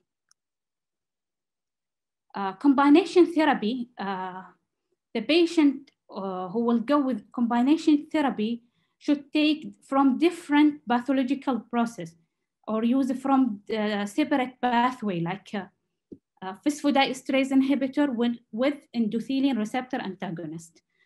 Monotherapy is associated with poor long-term clinical outcome for most patients. Phosphodiesterase inhibitor like sildenafil at doses of 20, 40, maybe 80, 3 times daily. Tadalafil, the difference between sildenafil and tadalafil, that tadalafil need dose adjustment in patients with renal impairment, but sildenafil does not need. Side effects include headache, hypotension, dyspepsia, malaria, visual disturbance, and those medications should be avoided to be used with nitrates either IV nitrate, sublingual, or transdermal nitrates, and with protease inhibitor. This is a very common drug-drug interaction with this medication. For rosiguat, which is a stimulator of soluble guanylate cyclase enzyme, this will, by stimulating soluble guanylate cyclase enzyme, this will lead to pulmonary vasodilatations. And rosiguat is the only drug approved for chronic thromboembolic pulmonary hypertension, addition to his role in pulmonary arterial hypertension, to increase exercise tolerance and decrease clinical worsening. Dose of rosiguat is usually 1 to 2.5 milligram TID, but if the patient has hypotension or if the patient taking medication, may interact like cytochrome B inhibitors with rosiguat, we can start with lowest dose 0.5 milligram. Side effects of this medication include hypotensions, and it should be avoided to be used with nitrate and phosphodiesterase inhibitors because the same pathway and both may cause hypotension. For endothelin pathway, endothelin level are elevated in pulmonary arterial hypertension, and endothelial receptor antagonists have demonstrated clear effectiveness in the treatment of pulmonary arterial hypertension. Bosentan, which is the first medication, it is an endothelin receptor antagonist. Doses as 62.5 to 125 milligram BID. It has the major side effect of hepatotoxicity, and it is like any other endothelin receptor antagonist, as teratogenicity and peripheral edema. Monthly liver function monitoring for that reason need to address hepatotoxicity, and it should be avoided to be used with medication that may cause more hepatotoxicity like lobride, glabazide, and cyclosporine, and so on. And beresantan, which is also endothelin receptor antagonist, dosed as 10 milligram per day, it has side effect of teratogen, peripheral edema, and nasal congestion. For mesatentan, which is a dual endothelin receptor antagonist that developed by structural modification of bosentan to increase the efficacy and increase the efficacy and the safety. It has no significant hepatotoxicity like bosentan and is a once daily tablet dosing. Doses as 10 milligram daily. It has the same side effect teratogenic for all endothelin receptor antagonists, and it may cause anemia also. Caution should be avoided to be used with glargine and glabazide. For iloprost, which is a prostacyclin analog, it came as an inhaler. It needs a special delivery system. For inhalations, dose range is 2.5 to 5 micrograms, 6 per 9 times per day, which is a very frequent administration time, maybe not convenient to the patient. Side effect of this medication is cough, flushing, headache, and the problem with this medication is suboptimal adherence due to dosing frequency and inability to dose during sleep. For treprostinil, which is a prostacyclin analog, it have a lot of formulation like subcutaneous formulation, IV formulation, oral formulations. Dosing rate vary by patient tolerance. It has the classical side effect of all prostacyclin analog, which is headache, jaw pain, diarrhea, and extremity pain. For IV medication, it has the side effect of catheter-related complications. And for subcutaneous, it has the side effect of side pain, reaction. And for oral use, it has the side effect of GI distress, and it should be used with full stomach to increase the bioavailability of this medication. For epoprostenol, which is the IV prostacyclin analog, and it is the preferred medication in patients with functional class 4. Dosing range varies by patient tolerance. It has the same side effect, headache, jaw pain, diarrhea, extremity pains. And because it's IV medication, so the side effect of IV like catheter-related complication, infection, may occur, and also this medication is very short half-life and high output state at higher doses. Selexibab, which is an oral prostacyclin receptor agonist, used to delay disease and reduce risk for hospitalization for pulmonary arterial hypertension, dosed as 200 microgram BID. The dose can be increased by 200 microgram at weekly interval to the highest tolerated dose, which is 1,600 microgram BID. It has the same side effects like other prostacyclin analog: headache, jaw pain, diarrhea, and extremity pain. It is also costly medication, which limit his use in practice. Calcium channel, as summary, the drug is treatment for pulmonary arterial hypertension include calcium channel blocker like amlodipine, and the amlodipine or calcium channel blocker should be only used if the vasoreactivity testing is positive. Endothelin receptor antagonists like embericentan, bosentan, macitentan. Bosentan has hepatic toxicity and may be replaced by macitentan. And for phosphodiesterase inhibitor like sildenafil, taldefil, both should not be used in combination with nitric oxide donor and guanylate cyclase stimulator. For guanylate cyclase stimulator, rosegwat, which is also should not be used with nitric oxide donors and with phosphodiesterase inhibitors. Also, the rosegwat is the only approved for group 4 chronic thromboembolic pulmonary hypertension. For prostacyclin analog like IV propranolol, aloprost inhaled, and treprostinil subcutaneous IV oral, and for prostacyclin receptor analog like selexibab, which is lately entered to the market. And thank you. Thank you very much, Fatma, for this excellent review. I think the next speaker will be Dr. Omar Al-Tamimi. Omar Al-Tamimi, he will present a case presentation in congenital heart disease with pulmonary hypertension. Dr. Omar. Assalamu alaikum. I'll present these cases of adult congenital heart diseases with pulmonary arterial hypertension, and I give a few slides about this pulmonary hypertension and congenital heart diseases. This is my disclosures. So this is a patient, she was referred to us as a young lady, 22 years old. She was diagnosed as a childhood with patent ductus arteriosus. But with improvement in her symptoms, the family doesn't follow up, and she missed the follow-up. So nothing done for her BDA. So she gets married at age of 19. And during her first pregnancy, she had right heart failure. And after delivery. So when she was presented there, she's from the South. She was the New York Heart Association of class 3. So echo that done there, and was showing severe TR, dilated right ventricle, dilated main pulmonary artery, and large bidirectional shunting BDA. So she was started in anti-failure. It's mainly diuretics, and she was referred to us for evaluation.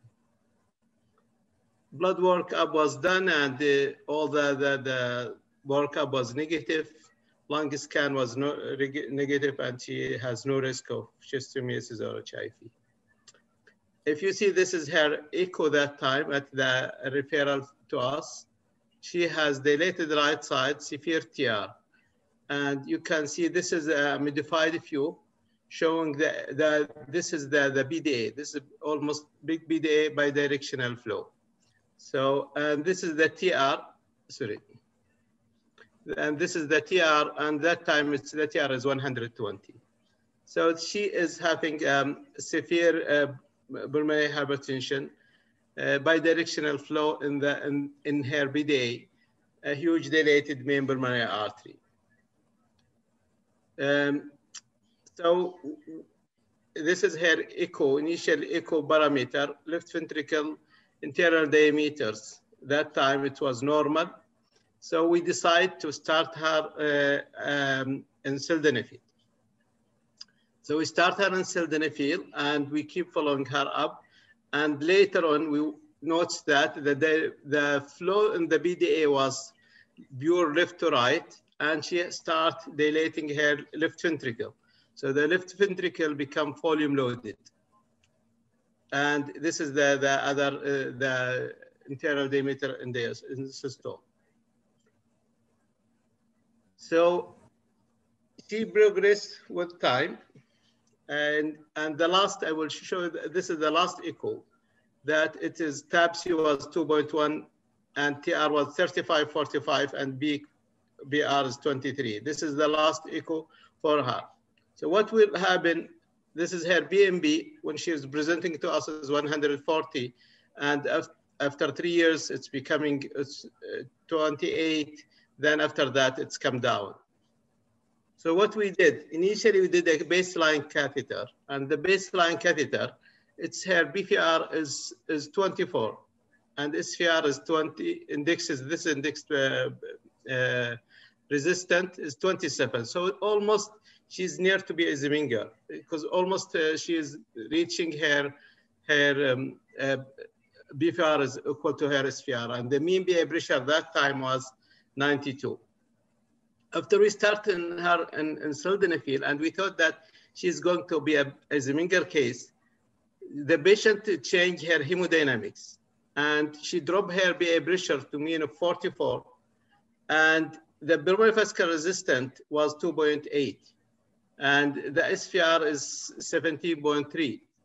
So she starts change in her hemodynamics, and the left ventricle become volume loaded, which is we see with the patient with the left to right shunt. We discussed her with several people, including one of our international meetings. And that time was to think about closure of the BDA. So initially, as I told you, we started sildenafil, digoxin, and Lasix. We advised her to use a contraceptive so it doesn't get pregnant, because the risk of pregnancy and pulmonary hypertension. In the 3 years, after 3 years of this sildenafil, she dropped her resistance to 2.8. So and really she's started dilating and start become symptomatic with the volume loaded. So we decided to close it, and we closed this with fenestrated ventricle septal device, muscular septal defect device. So we fenestrate the device during the procedure, and we close it. So we left her with small residual BDA. Then after 3 years from the device closures, this is 2017, we do a cath for her. And we do the cath, and that time, the cath was, we hold the sildenafil. We keep her on sildenafil. So we hold sildenafil for 24 hours, and we do the cath. And the BA pressure was mean of 33. And the pulmonary vascular resistant calculated 5.7, systemic resistant was 18. So we keep her on sildenafil, and we are expecting her by the next year, because of this COVID and issues, we'll do another cath to evaluate her. So this is a rare cases. So when we still in sildenafil, we don't add anything. We off the Lasix, we off the digoxin. So she's left on sildenafil, 20 milligram Q8 hourly. That's why that's the patient. And this is a rare cases in congenital heart disease, who they're dropping their vascular resistance when it's very high. I'll tell you that congenital heart disease is almost one patient every 100 birth. So every 100 live birth, we have one patient with congenital heart disease. Congenital heart disease is one of the commonest congenital defect in the newborn. So 80 to 90% of children with congenital heart disease, now they reach adulthood, because we have advanced in the ICU, we have advanced in the care, diagnosis, and surgery. So this is a patient, they start now growing up. So pulmonary hypertension in congenital heart diseases, it can be reversed by early shunt closure, but this potential is lost beyond a certain point of no return. This is an editorial by one of the famous doctors in pulmonary hypertension. And really this is true, but we don't know where is the point of no return in the congenital heart diseases. So in US, the adult congenital heart patient nowadays is more than children because they grow up, still they are alive, more than the children they end by 18. So after 18 to 60s, 70s, there is an adult congenital which is accumulating. The pH in adult congenital is 1.1 to 5.6. This is a two study, one in Denmark and the other one in Canadian studies. So the Danish study is showing is the incident of around 5.6. The Canadian is 1.1. The mortality of adult congenital heart disease with pulmonary hypertension is 4 times comparing to the patient with adult congenital heart disease without PH. So it is very important if you have it with patient with pulmonary hypertension. In Saudi Arabia, we don't know exactly the number, but we know the prevalence of adult congenital in general population is around 6.6 person per 1,000. So we're estimating in Saudi Arabia, we have 50 to 100,000 person with congenital heart disease. We estimated the pulmonary hypertension between 1,000 to 5,000 patients. For a few centers has adult congenital heart surfaces. So what's happened? Most of this patient has no follow-up, or they are follow-up with non-specialized services. And this is not strange in Saudi Arabia. It is even in the Western, around 60% of adult congenital heart diseases, they have no follow-up or they are follow-up by non-specific center. So we are missing this 1,000 to 5,000. We don't know where are they. Definitely we have limited number of the patients with adult congenital heart diseases with pulmonary hypertension. We are looking to find a registry for adult congenital heart diseases, hoping to catch all this patient and treat them because this 1,000 to 5,000 patients, they have a high mortality more than the usual populations. The shunt closures, there is a nice review in recent this year's by Maurice Spaghetti and others. They are talking about the survival of shunt closures. There is a major problem between the survival shunt, which is closure operability, which is usually we do it, and normalizing the hemodynamic with the regression of the lesions and what we call it reversibility. This is two different concepts, and most of the people, they missed the two concepts. So, and they commented on this, that we know that the idiopathic PH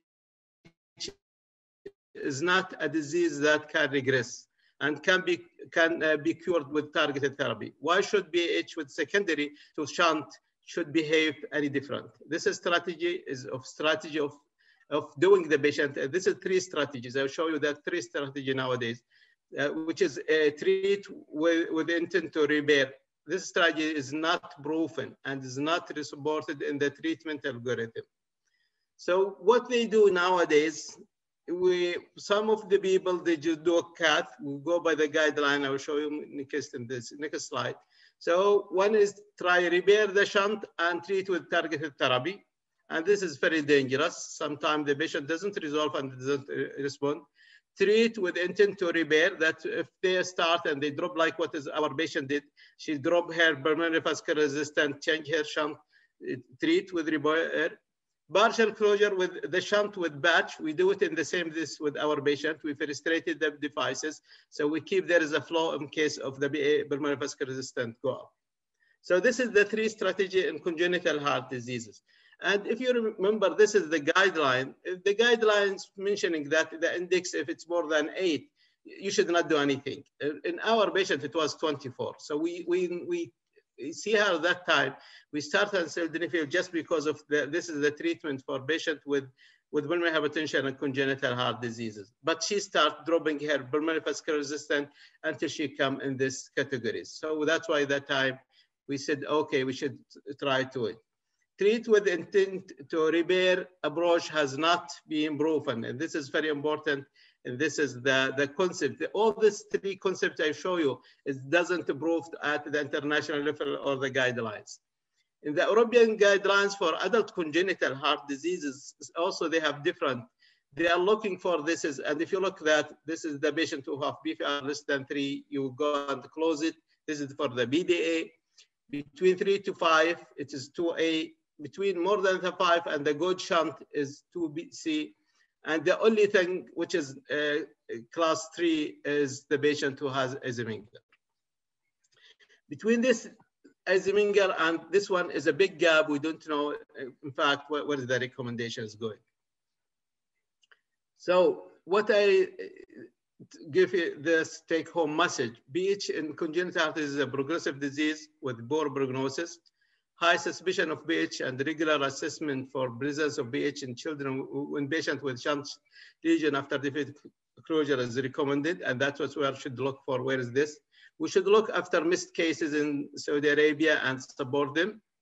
Proactive treatment is required on PH patient, including those with Eisenmengers.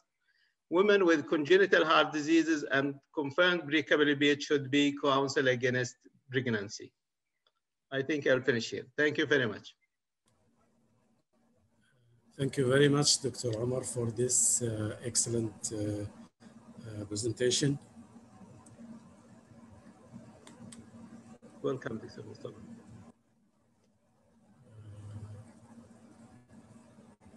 So I can share. You will present your case, isn't it? Yes, so I can share.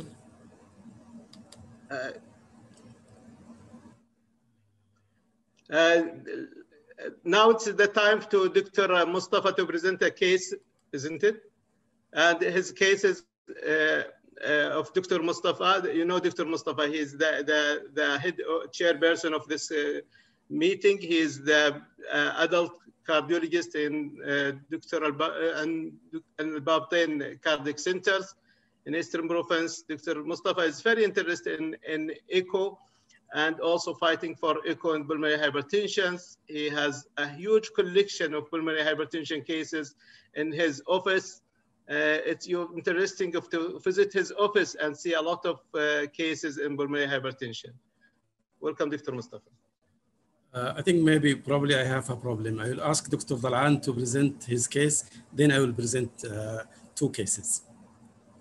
Okay, Omar? Okay, go ahead. Dr. Dal'an. Yeah, ready. Give me 1 second. Dr. Dal'an is not a person you should present him. He is known for everybody. But if the people that allow me to tell you, this is Dr. Dal'an. He's the head of the SAF group. He's famous in pulmonary hypertension. Dr. Dal'an is started as a pulmonologist, adult pulmonologist and intensive care. And he built his interest in pulmonary hypertension. He's a famous figure in the CTF, chronic thromboembolic pulmonary hypertension at the level of Middle East and international. Dr. Dal'an if he talk, you don't want him to stop, but sometimes you have to say that the time limit. He's giving you a whole idea and way of treatment of the patient. He makes the life easy when you listen to him.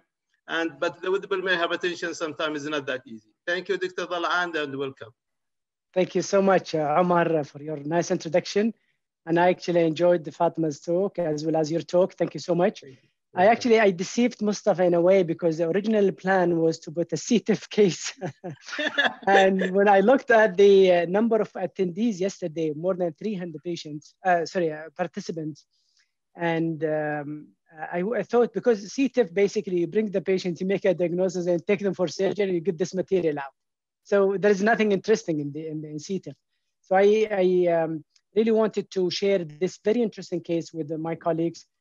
Pulmonary, since we already talked about that, I think Nawal talked yesterday about management of pulmonary hypertension in pregnancy. So because it's very challenging with lots of complications, and there was a talk about this, I thought to give you the flavor of how complex these cases can be and how dangerous a patient with pulmonary hypertension when they get pregnant. I will try to make it as interesting as Omar said.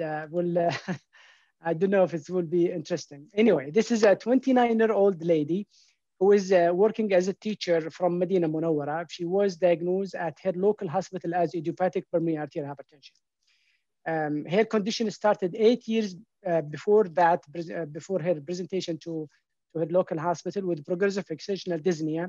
When she presented there, she was already functional class 3. At that time, she denied any history of connective tissue disease, chronic PEs, lung or cardiac or liver problem. So she was diagnosed then as idiopathic pulmonary arterial hypertension. Her echocardiogram at that time showed right ventricular systolic pressure was high. We didn't have the number then, but with the preserved ejection fraction, her CTPE study at that time was negative for CTEF. She had a right heart catheterization, which showed a mean pulmonary artery pressure of 40, and she was started on sildenafil and warfarin. And according to their report, that several years ago, that she improved from functional class 3 to functional class 2. Years later, in 2012, she was referred to King Faisal Specialist Hospital with symptoms that were progressive, especially her exertional dyspnea, and she was already in functional class 3. Her echo at King Faisal Hospital in Jeddah, not in Riyadh, showed a systolic pressure of 70 millimeter mercury. TRV velocity was 3.1 millimeter per second, and she had then a severely dilated right ventricle. Ejection fraction was 50 with normal left ventricular size and left atrial size.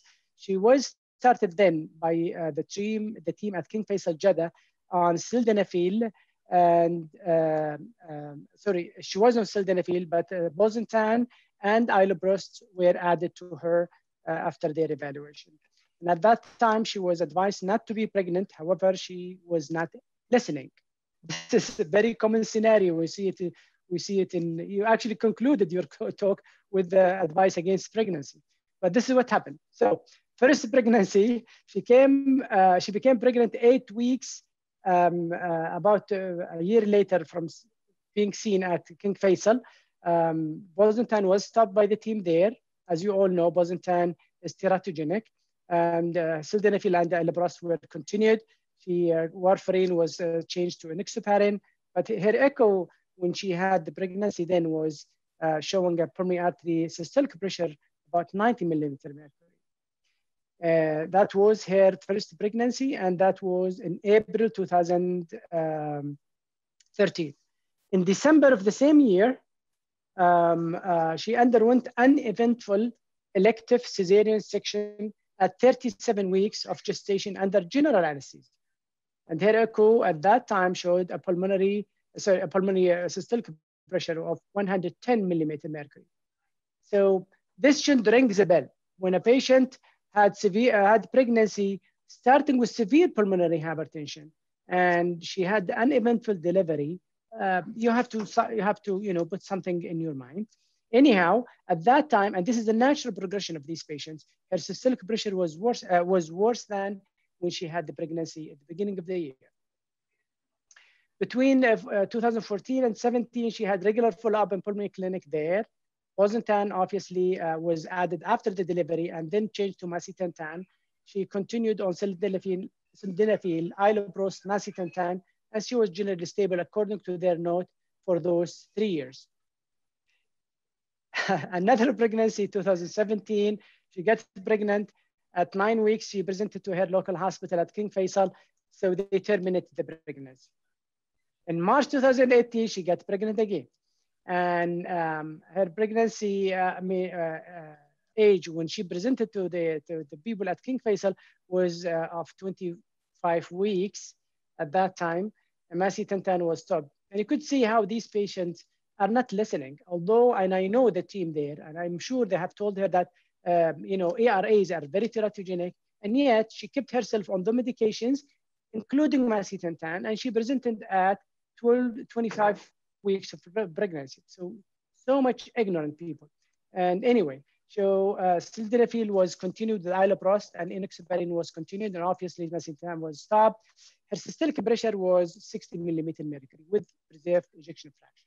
So that was on in March 2018.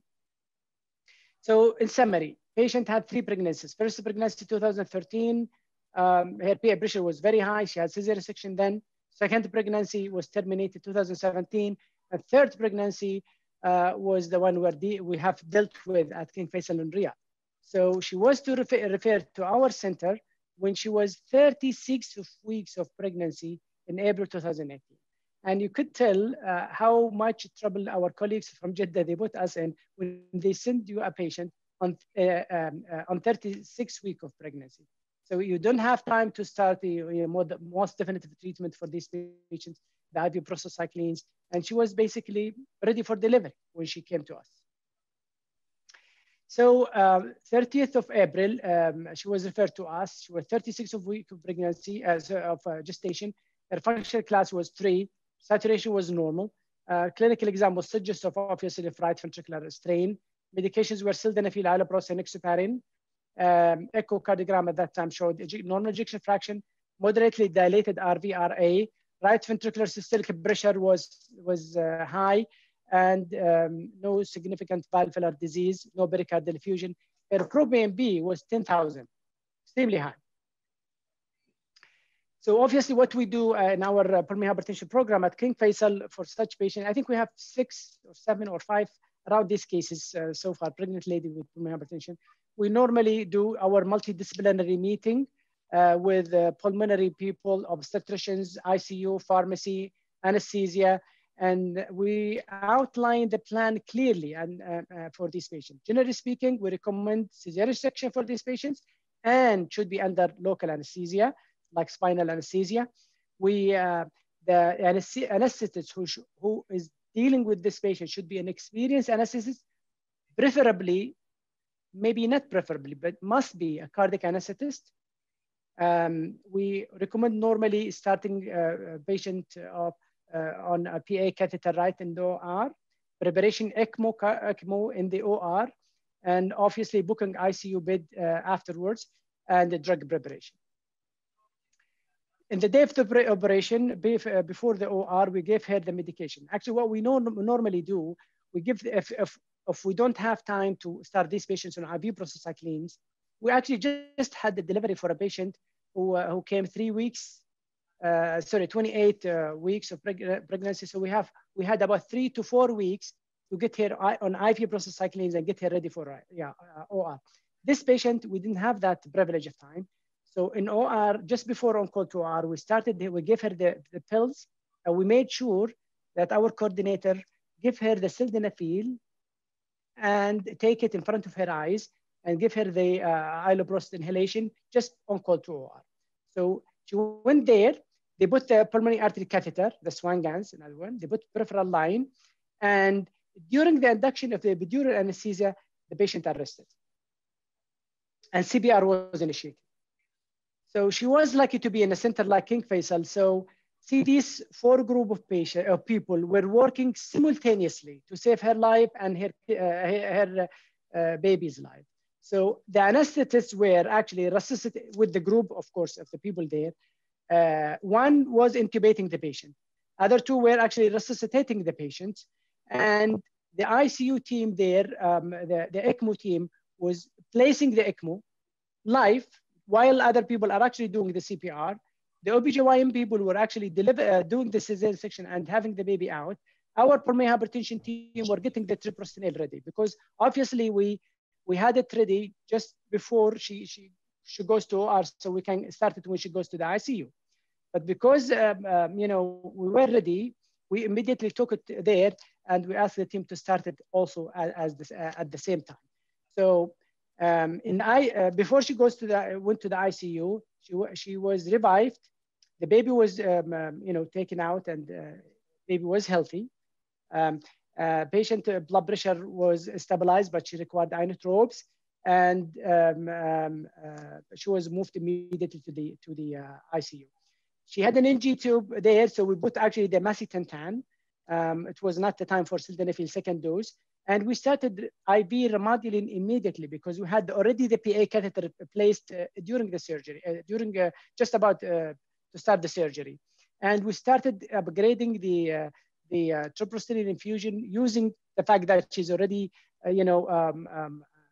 under general anesthesia and sedated. So, and remember, you have to go remodeling slowly, but to avoid hypotension, to avoid jaw pain and other things. But because she was under general anesthesia and because she had the arrest, we tried to go as swiftly as we can. We did an echo immediately after she was in ICU, and you could see her ejection fraction is only 20. And a younger patient who just came with normal ejection fraction now, her ejection fraction is 20, and we think it's a stunned heart because of the CPR with unfortunately global hypokinesia. Day 2 post-op, patient was still intubated. However, she was off inotropes. Day 3 post-op, echocardiogram showed complete recovery of her left ventricular function, and her ejection fraction now is 60. And we were starting to wean her from ECMO slowly. Day 4 post-op, she had hypotension and her hemoglobin dropped. An urgent ultrasound showed hematoma at the surgical site. So she was taken to OR again. Emergency exploratory was done, and then 3 liters of blood were removed. So unfortunately, she had bleeding at the site of the surgery. So day 5 post-op, she was decannulated from her ECMO and later was extubated the same day, later in the day. Day 6 post-op, again, she developed two episodes of cardiac arrest and revived those cardiac arrest. And this is the bottom of the line. These patients have severe pulmonary hypertension, very low cardiac reserve. And why I'm saying this? Because the minute she was extubated like the day before, and she was happy to see her family. The minute her husband entered the room, she was emotionally stressed and she arrested. To that extent, seriously, 2 times. Each one was like 1 minute, so it was not much. But she arrested even with emotional stress. And I'm stressing on these points because pregnancy in these patients can be very, very dangerous. Okay. In the floor, patient was improving clinically. Her baby was fine. She saw actually her baby. She was on macitentan, sildenafil, and treprostinil. By the time, I think 8th day or 7th day or 10th day post-op, she was already on very good dose of treprostinil. She was at 35 nanogram per kilogram per minute. She was on Lasix 20 milligram once daily, aldactone, and obviously anticoagulation as a prophylaxis. So she was doing very well. Patient was, choosing the subcutaneous remodeling over the IV, so we promised her to do that. We did it in the floor, and before discharge, we actually put an IUD for pregnancy prevention in the future. Upon discharge, this is her chest X-ray was fine, but you could see the heart is globally enlarged. There was still the PA catheter in place. The baby was healthy. She was in macitentan, sildenafil, treprostinil, Lasix, and aldactone. Follow up in 2 weeks after discharge, she came on the same medications. She was actually functioning class 1. ProBNP was normal. Remember, it was 10,000. Now it's actually normal. 6-minute walk test was more than half a kilo. She walked for nearly 530 meters. When she came originally, it was only 200 meters. So she was sent home to Medina to take care of her baby and give her, honeymoon for some time and see how she does. 3 months later, we brought her back to complete her workup. And this is my message from this. I have 2 messages actually from this presentation. One is how serious a pregnancy is in patients with pulmonary arterial hypertension, and how important is the multidisciplinary approach for these patients, and how much important it that these patients should be actually delivered and taken care of in very experienced center, not only for pulmonary hypertension, but for ECMO, for ICU, for surgeons and other things. So this is message number 1. Message number 2, please complete your workup if you doubt something. I'm talking about the pulmonary hypertension workup. Remember this patient, when she had the first pregnancy was like what, 8 years back, and she passed that pregnancy. She did well for 8 years, despite having a pregnancy. So this sounds again as severe idiopathic pulmonary hypertension somehow, or it is a subtype of idiopathic pulmonary arterial hypertension. So we're actually, for a patient who is already in functional class 1 with normal ProBNP, normal 6-minute walk test, already in low risk factor category, normally you should continue because she's doing well. but we did not want to do that. We actually wanted to complete our workup. So this is what we did. We brought her back. We did our cardiac cath in our own hospital. We did some other radiological and laboratory work, the protocol for diagnosis of pulmonary hypertension. So this is the, her mean pulmonary artery pressure was 53, RA pressure was 7, cardiac index 2.3, PVR was 10. But this is her with nitric oxide. So there was actually significant reversibility of her mean pulmonary artery pressure with nitric oxide. And that explains how this patient behaved for the last 8 years in a way she did not die from the first pregnancy. Why? Because the patient is actually a vasoresponder. She was actually a vasoresponder type of idiopathic pulmonary arterial hypertension. And these people, normally, they behave differently. They're actually different clinical phenotype from the general idiopathic pulmonary arterial hypertension. They tolerate pregnancy much more better. Their survival is much more better. They can even be normalizing their hemodynamics on calcium channel blocker. Obviously, you should not stop calcium channel blocker if they normalize their hemodynamics, but they can continue with normal PA pressure on calcium channel blocker. So this is very important. This patient could have been left on this very expensive medication. One of them is very demanding infusion because she was doing well. But in fact, please continue your workup if patient is not being diagnosed in your center, or if you have a doubt in the appropriateness of the original diagnosis. So what we did, we admitted the patient because we had to take this medication sequentially off. So we stopped sildenafil and macitentan, and we kept the IV prostacyclin because this is the best drug for her at that time, and to make sure that her hemodynamics are fine. And then we obviously added the nifedipine, 30 milligram. We gradually titrated up the nifedipine until we reached 120. And we also gradually decreased the infusion rate until she was 0 when it comes to Remodulin.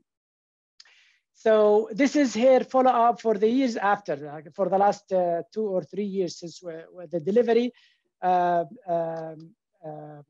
This is her 6-minute walk test.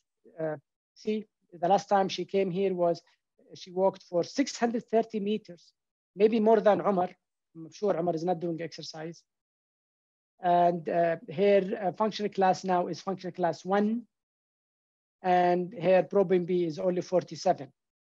And this is only on Adalat, 120 milligram XL once daily. My assistant liked to put happy endings titles. So follow-up with this patient obviously showed the things that I just mentioned to you. Function class 1, saturation normal ProBNP, and normal 6-minute walk test on examination. This is the end of my talk, and thank you so much. Thank you, Abdullah. This is nice cases, really. And really the message you give it's very important. For instance, missing the diagnosis and working up, and how important the pregnancy. This is really very important, pregnancy with pulmonary hypertension. And then she's lucky, she was delivered in good center to have all this. Otherwise, she may be not alive anymore. So thank you, Abdullah, for this nice case. Thank you. So this patient, you hear me clear? Yes, go ahead. Okay, clear, so 80 years old Saudi male patient presented with dyspnea class 4 for 2 months. BND, orthopnea, so he has severe left ventricular failure. No fever. He was diagnosed 8 years back as severe mitral regurg, advised for mitral valve replacement, but the patient refused surgery. On examination, he is 80 years old male. He was tachypnic. He has fast atrial fibrillation with a rate of 110 per minute. Cardiovascular exam show cardiomegaly, soft first heart sound, loud B2. He has band systolic murmur grade 4/6 in the apex, radiating to the axilla, and chest shows bilateral basal crepitation. ECG, AF, rate 110, chest X-ray, cardiomegaly with pulmonary edema. Echo, I will show you the echo. Coronary angiogram, he shows normal coronary. So our final diagnosis, 80 years old male patient with severe left ventricular failure, secondary to severe mitral regurg, secondary to prolapse of and flail of anterior mitral leaflet and posterior mitral leaflet. So discussed in our heart team meeting, and the decision that he should go for high risk surgery, mitral valve repair versus mitral valve replacement tissue valve. So this is his echo. You can see large left atrium. You can see prolapsing of the anterior mitral leaflet and posterior mitral leaflet. And you can see flailing of both anterior mitral leaflet and posterior mitral leaflet. So this patient has severe mitral regurg with flail anterior mitral leaflet and posterior mitral leaflet. So we did a TEE. A TEE show again flail anterior mitral leaflet and posterior mitral leaflet and show severe mitral regurg. So he underwent mitral valve. So here he has also severe pulmonary hypertension, secondary to severe mitral regurg. So he underwent mitral valve replacement using tissue valve. So after that, his PA pressure dropped from 90 to 30, and he has well-functioning tissue valve, and he did well. So this is the first case. So I think I have a problem with the video, but I think this is the case. The second case, I wish I can show you. This is a 70 years old male patient. He came with severe left ventricular failure, and we did transthoracic echo, shows a large left atrial myxoma, which is obstructing completely the mitral valve, and the gradient across the mitral valve was 30. Okay, so 70 years old male, complaining of dyspnea, BND for 1 year, fatigue 1 year, dizziness with 2 episodes of syncope, no history of embolization, and he has weight loss. Exam raised JVB, loud S1, loud B2, and he has early diastolic sound, systolic murmur at the apex, lab, anemia, leukocytosis, high ESR, chest X-ray cardiomegaly, large left atrium, echo. So you can see he has a large mass occupying the whole left atrium, obstructing completely the mitral valve. You can see the left ventricle normal size, fair systolic function, and you can see the right ventricle is dilated. A huge mass, almost completely obstructing the left atrium. So here, this mass, most likely left atrial myxoma. And you can see the size 7 by 3 centimeter. There is my eccentric mild mitral regurg. Okay, now you can see this is right ventricular inflow. You can see huge right atrium and huge right ventricle and the annulus of the tricuspid stretch. And you will see patient has severe tricuspid regurg. PA pressure very high, almost 90. So here, RV systolic pressure 95 without adding the right atrial pressure, which is maybe 20. So his RV systolic pressure is 110 above his systolic blood pressure. You can see this myxoma occupying the whole left atrium, obstructing the mitral valve. So he has severe pulmonary hypertension, secondary to large left atrial myxoma, obstructing the mitral valve, mimicking like severe mitral stenosis. You will see the gradient across the mitral valve in the, okay. See, this is the gradient across the mitral valve, 29 and mean 18, very high gradient. You can see here, the right side is dilated.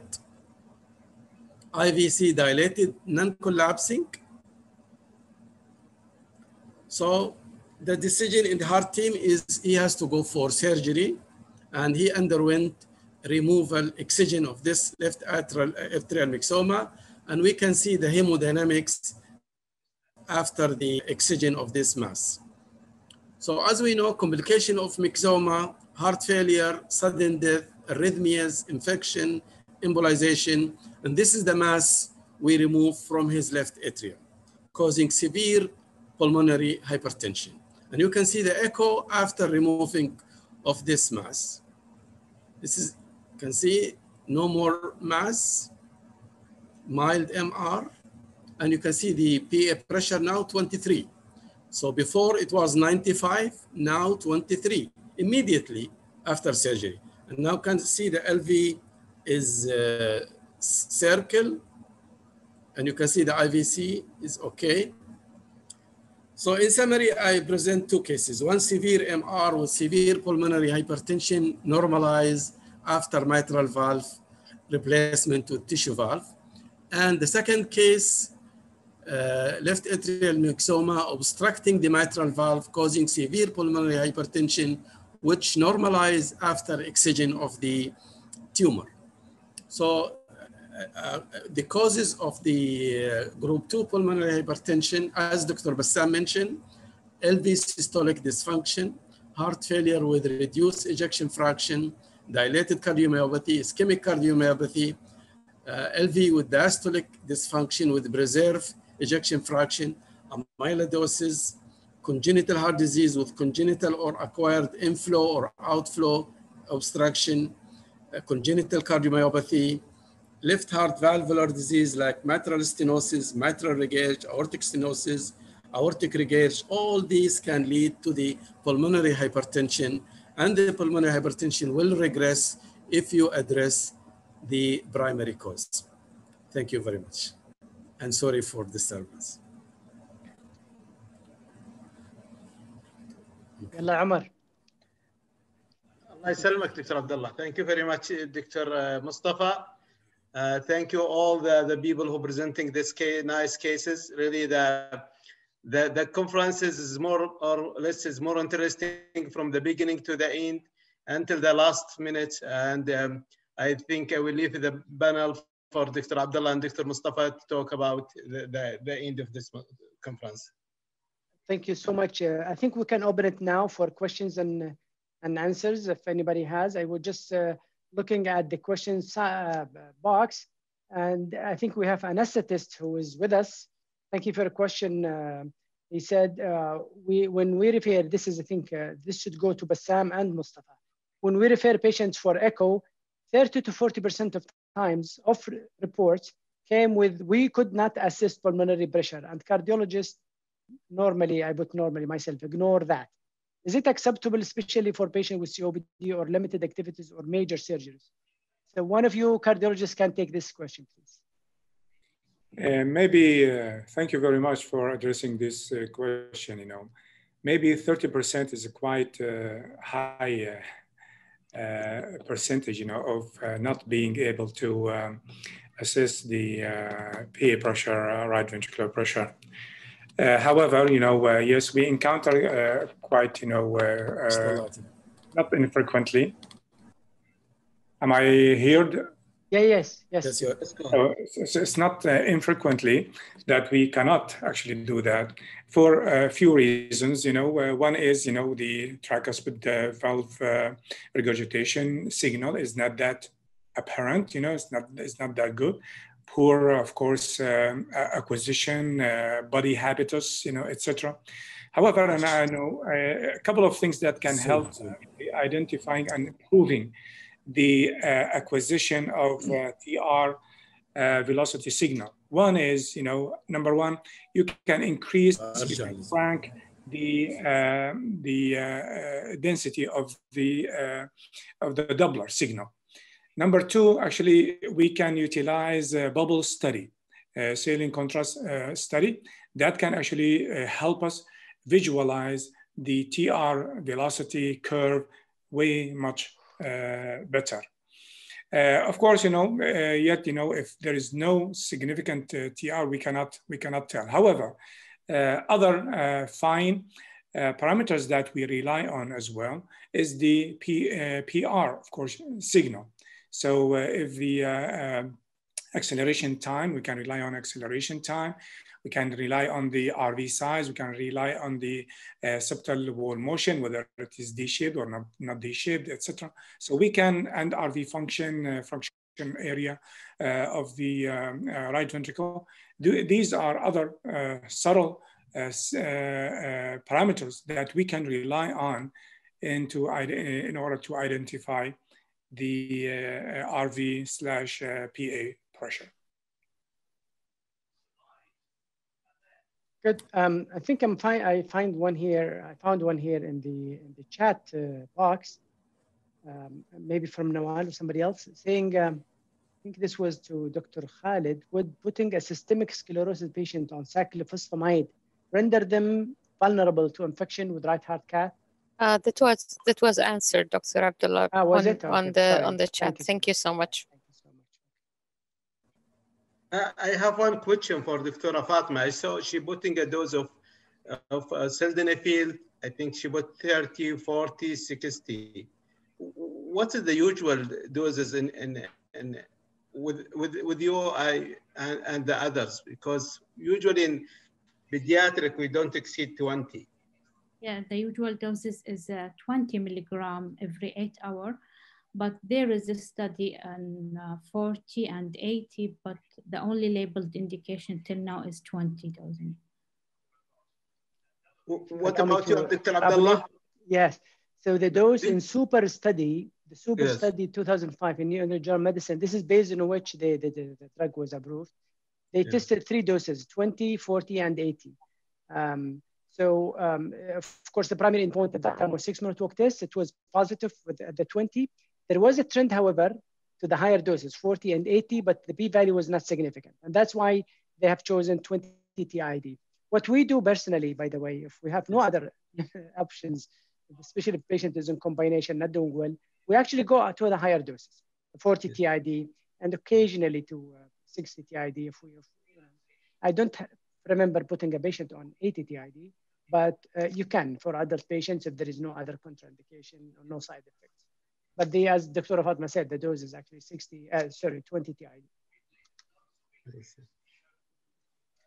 think there's a patient question here from Dr. Muhammad Al-Ataifi. At which severity of pulmonary hypertension pregnancy is contraindicated? In other words, he said, or at what pulmonary artery pressure?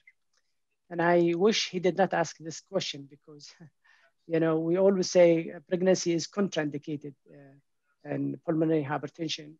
And obviously, if patient has a milder form, patient probably will pass it through, the hazard of a pregnancy. Patient has calcium channel blocker responder pulmonary arterial hypertension, they do also better. Patient who has congenital disease associated with pulmonary hypertension, they do also better than idiopathic pulmonary.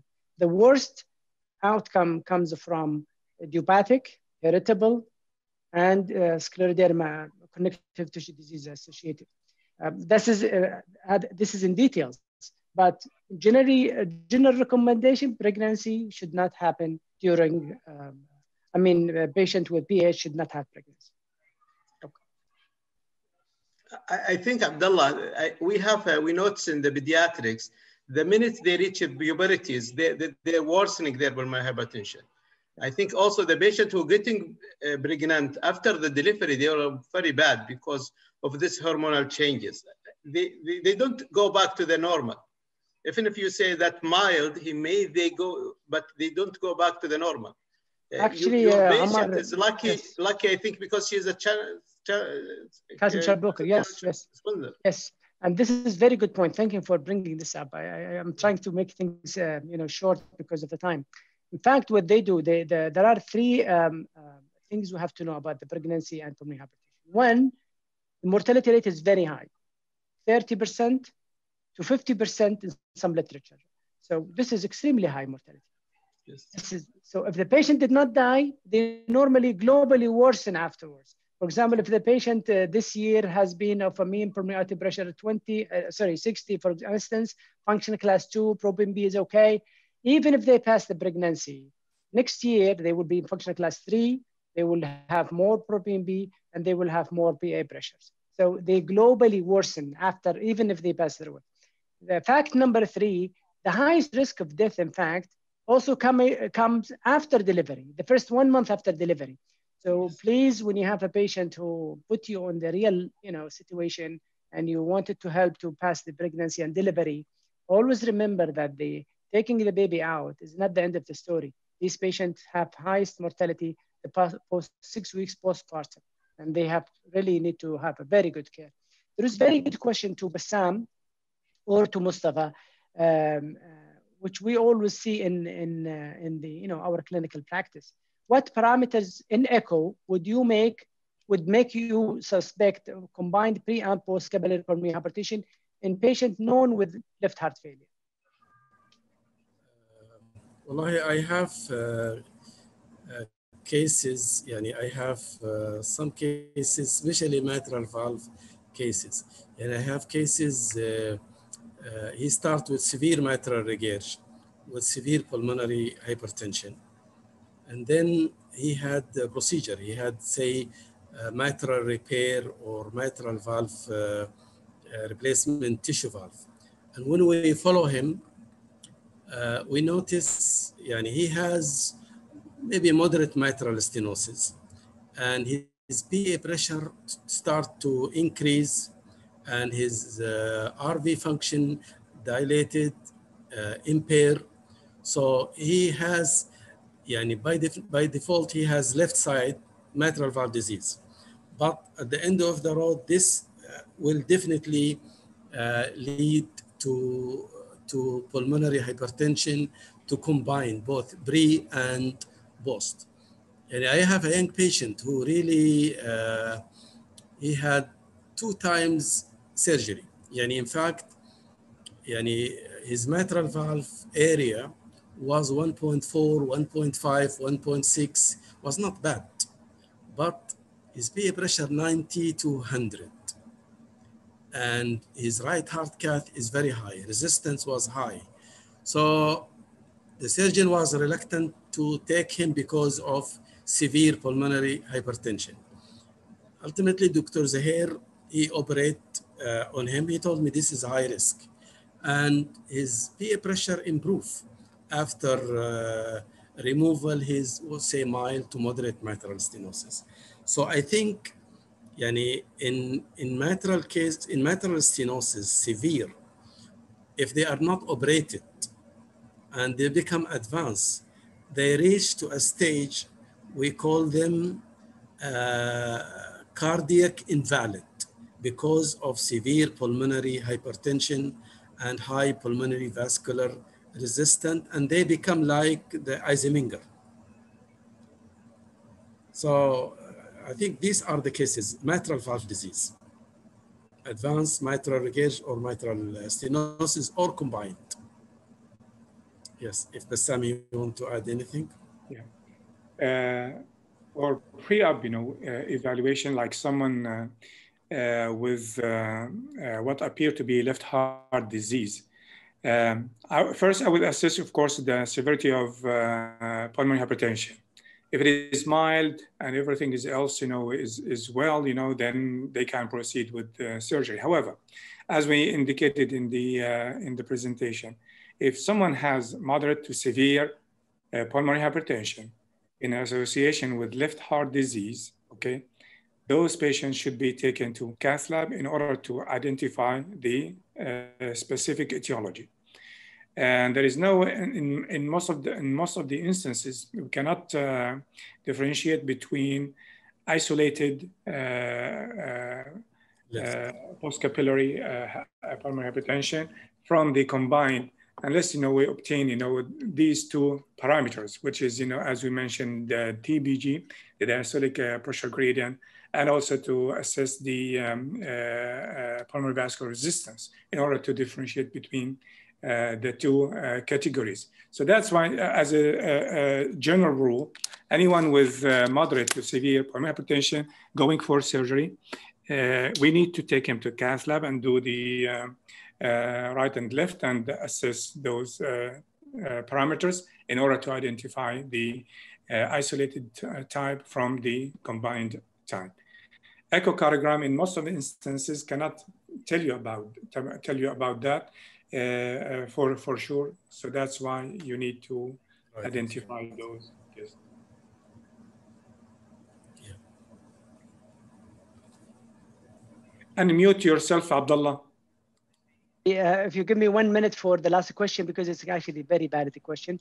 What is percentage of patients with calcium channel blocker responders, pulmonary arterial hypertension, who sustain their vascular activity or responsiveness over time? In Saudi Arabia, apparently the speaker, I mean the one who asked from outside. We don't have the statistics, but I think having the biggest registry here at King Faisal, we have roughly about 50% of our patients, 50 to 60% of those who have been a calcium channel blocker, they maintain their responsiveness. But we truly, and we have seen this in reality, that there are patients who actually lose their vasoreactivity with time, and they require vasodilator therapy. And this has to be put in mind when you're dealing with these patients. Down the road, if the patient clinically worsened and or showing any signs or symptoms of deterioration, please repeat their cardiac cath and make sure that they are actually not losing their vasoreactivity. Because if they do, then you have to start the vasoreactive therapy. And one small point, even if they do lose their vasoreactivity, don't stop the calcium channel blocker, because they will still have some vasoreactivity component for which they require the calcium channel blocker. So you can just add the target therapy on top of that. So I would say roughly 50 to 60% of these patients have their vasoreactivity sustained. So on behalf of SAF, before Mustafa conclude, I would like to thank you so much, Mustafa, and the group in Eastern Province, Manal and Nawal and Fatima and all the speakers and Bassam from the Eastern Province for participating in this very great conference. Thank you for putting together the program. And thanks for our chairperson, Dr. Omar, and yesterday, Dr. Majdi and Dr. Hussam. Thank you all participants for really sticking to the last minute. We have nearly 300 people waiting till now and joining us. This is really extremely, for us, makes us very happy to put, to put a program and to talk and to make sure that people are actually listening. And I'm sure the benefit will be, mutually for all of us in this meeting. And thank you so much for Janssen or Johnson & Johnson for sponsoring this activity. And without them, it would not have happened. The podium is yours, Mustafa. Okay, thank you very much, Dr. Abdullah, for your support to make this one successful, and thank you for the SAF. And I want to thank all the speakers who prepared their presentations, and I want to thank the participants, more than 300 until now they are with us.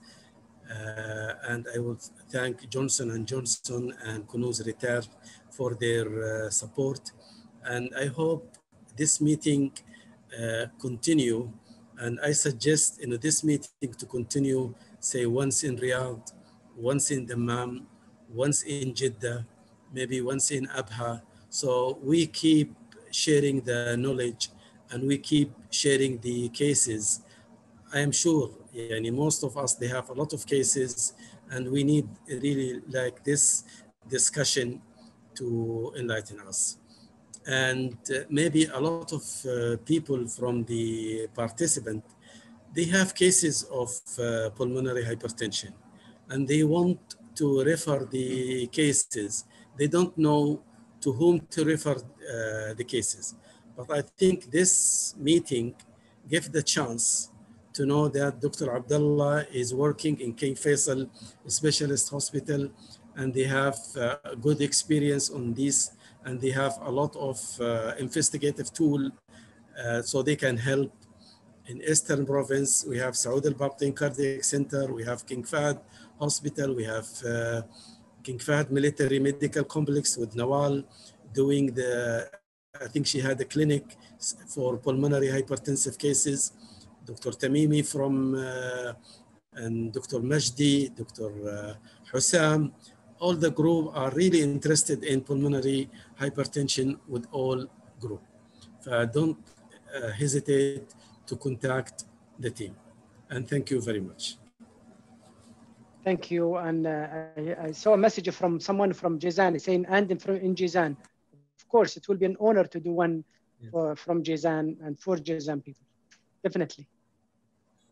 Thank you all. We'll see you, inshallah, next time in the meeting sooner. Okay. Thank you very much. Thank you.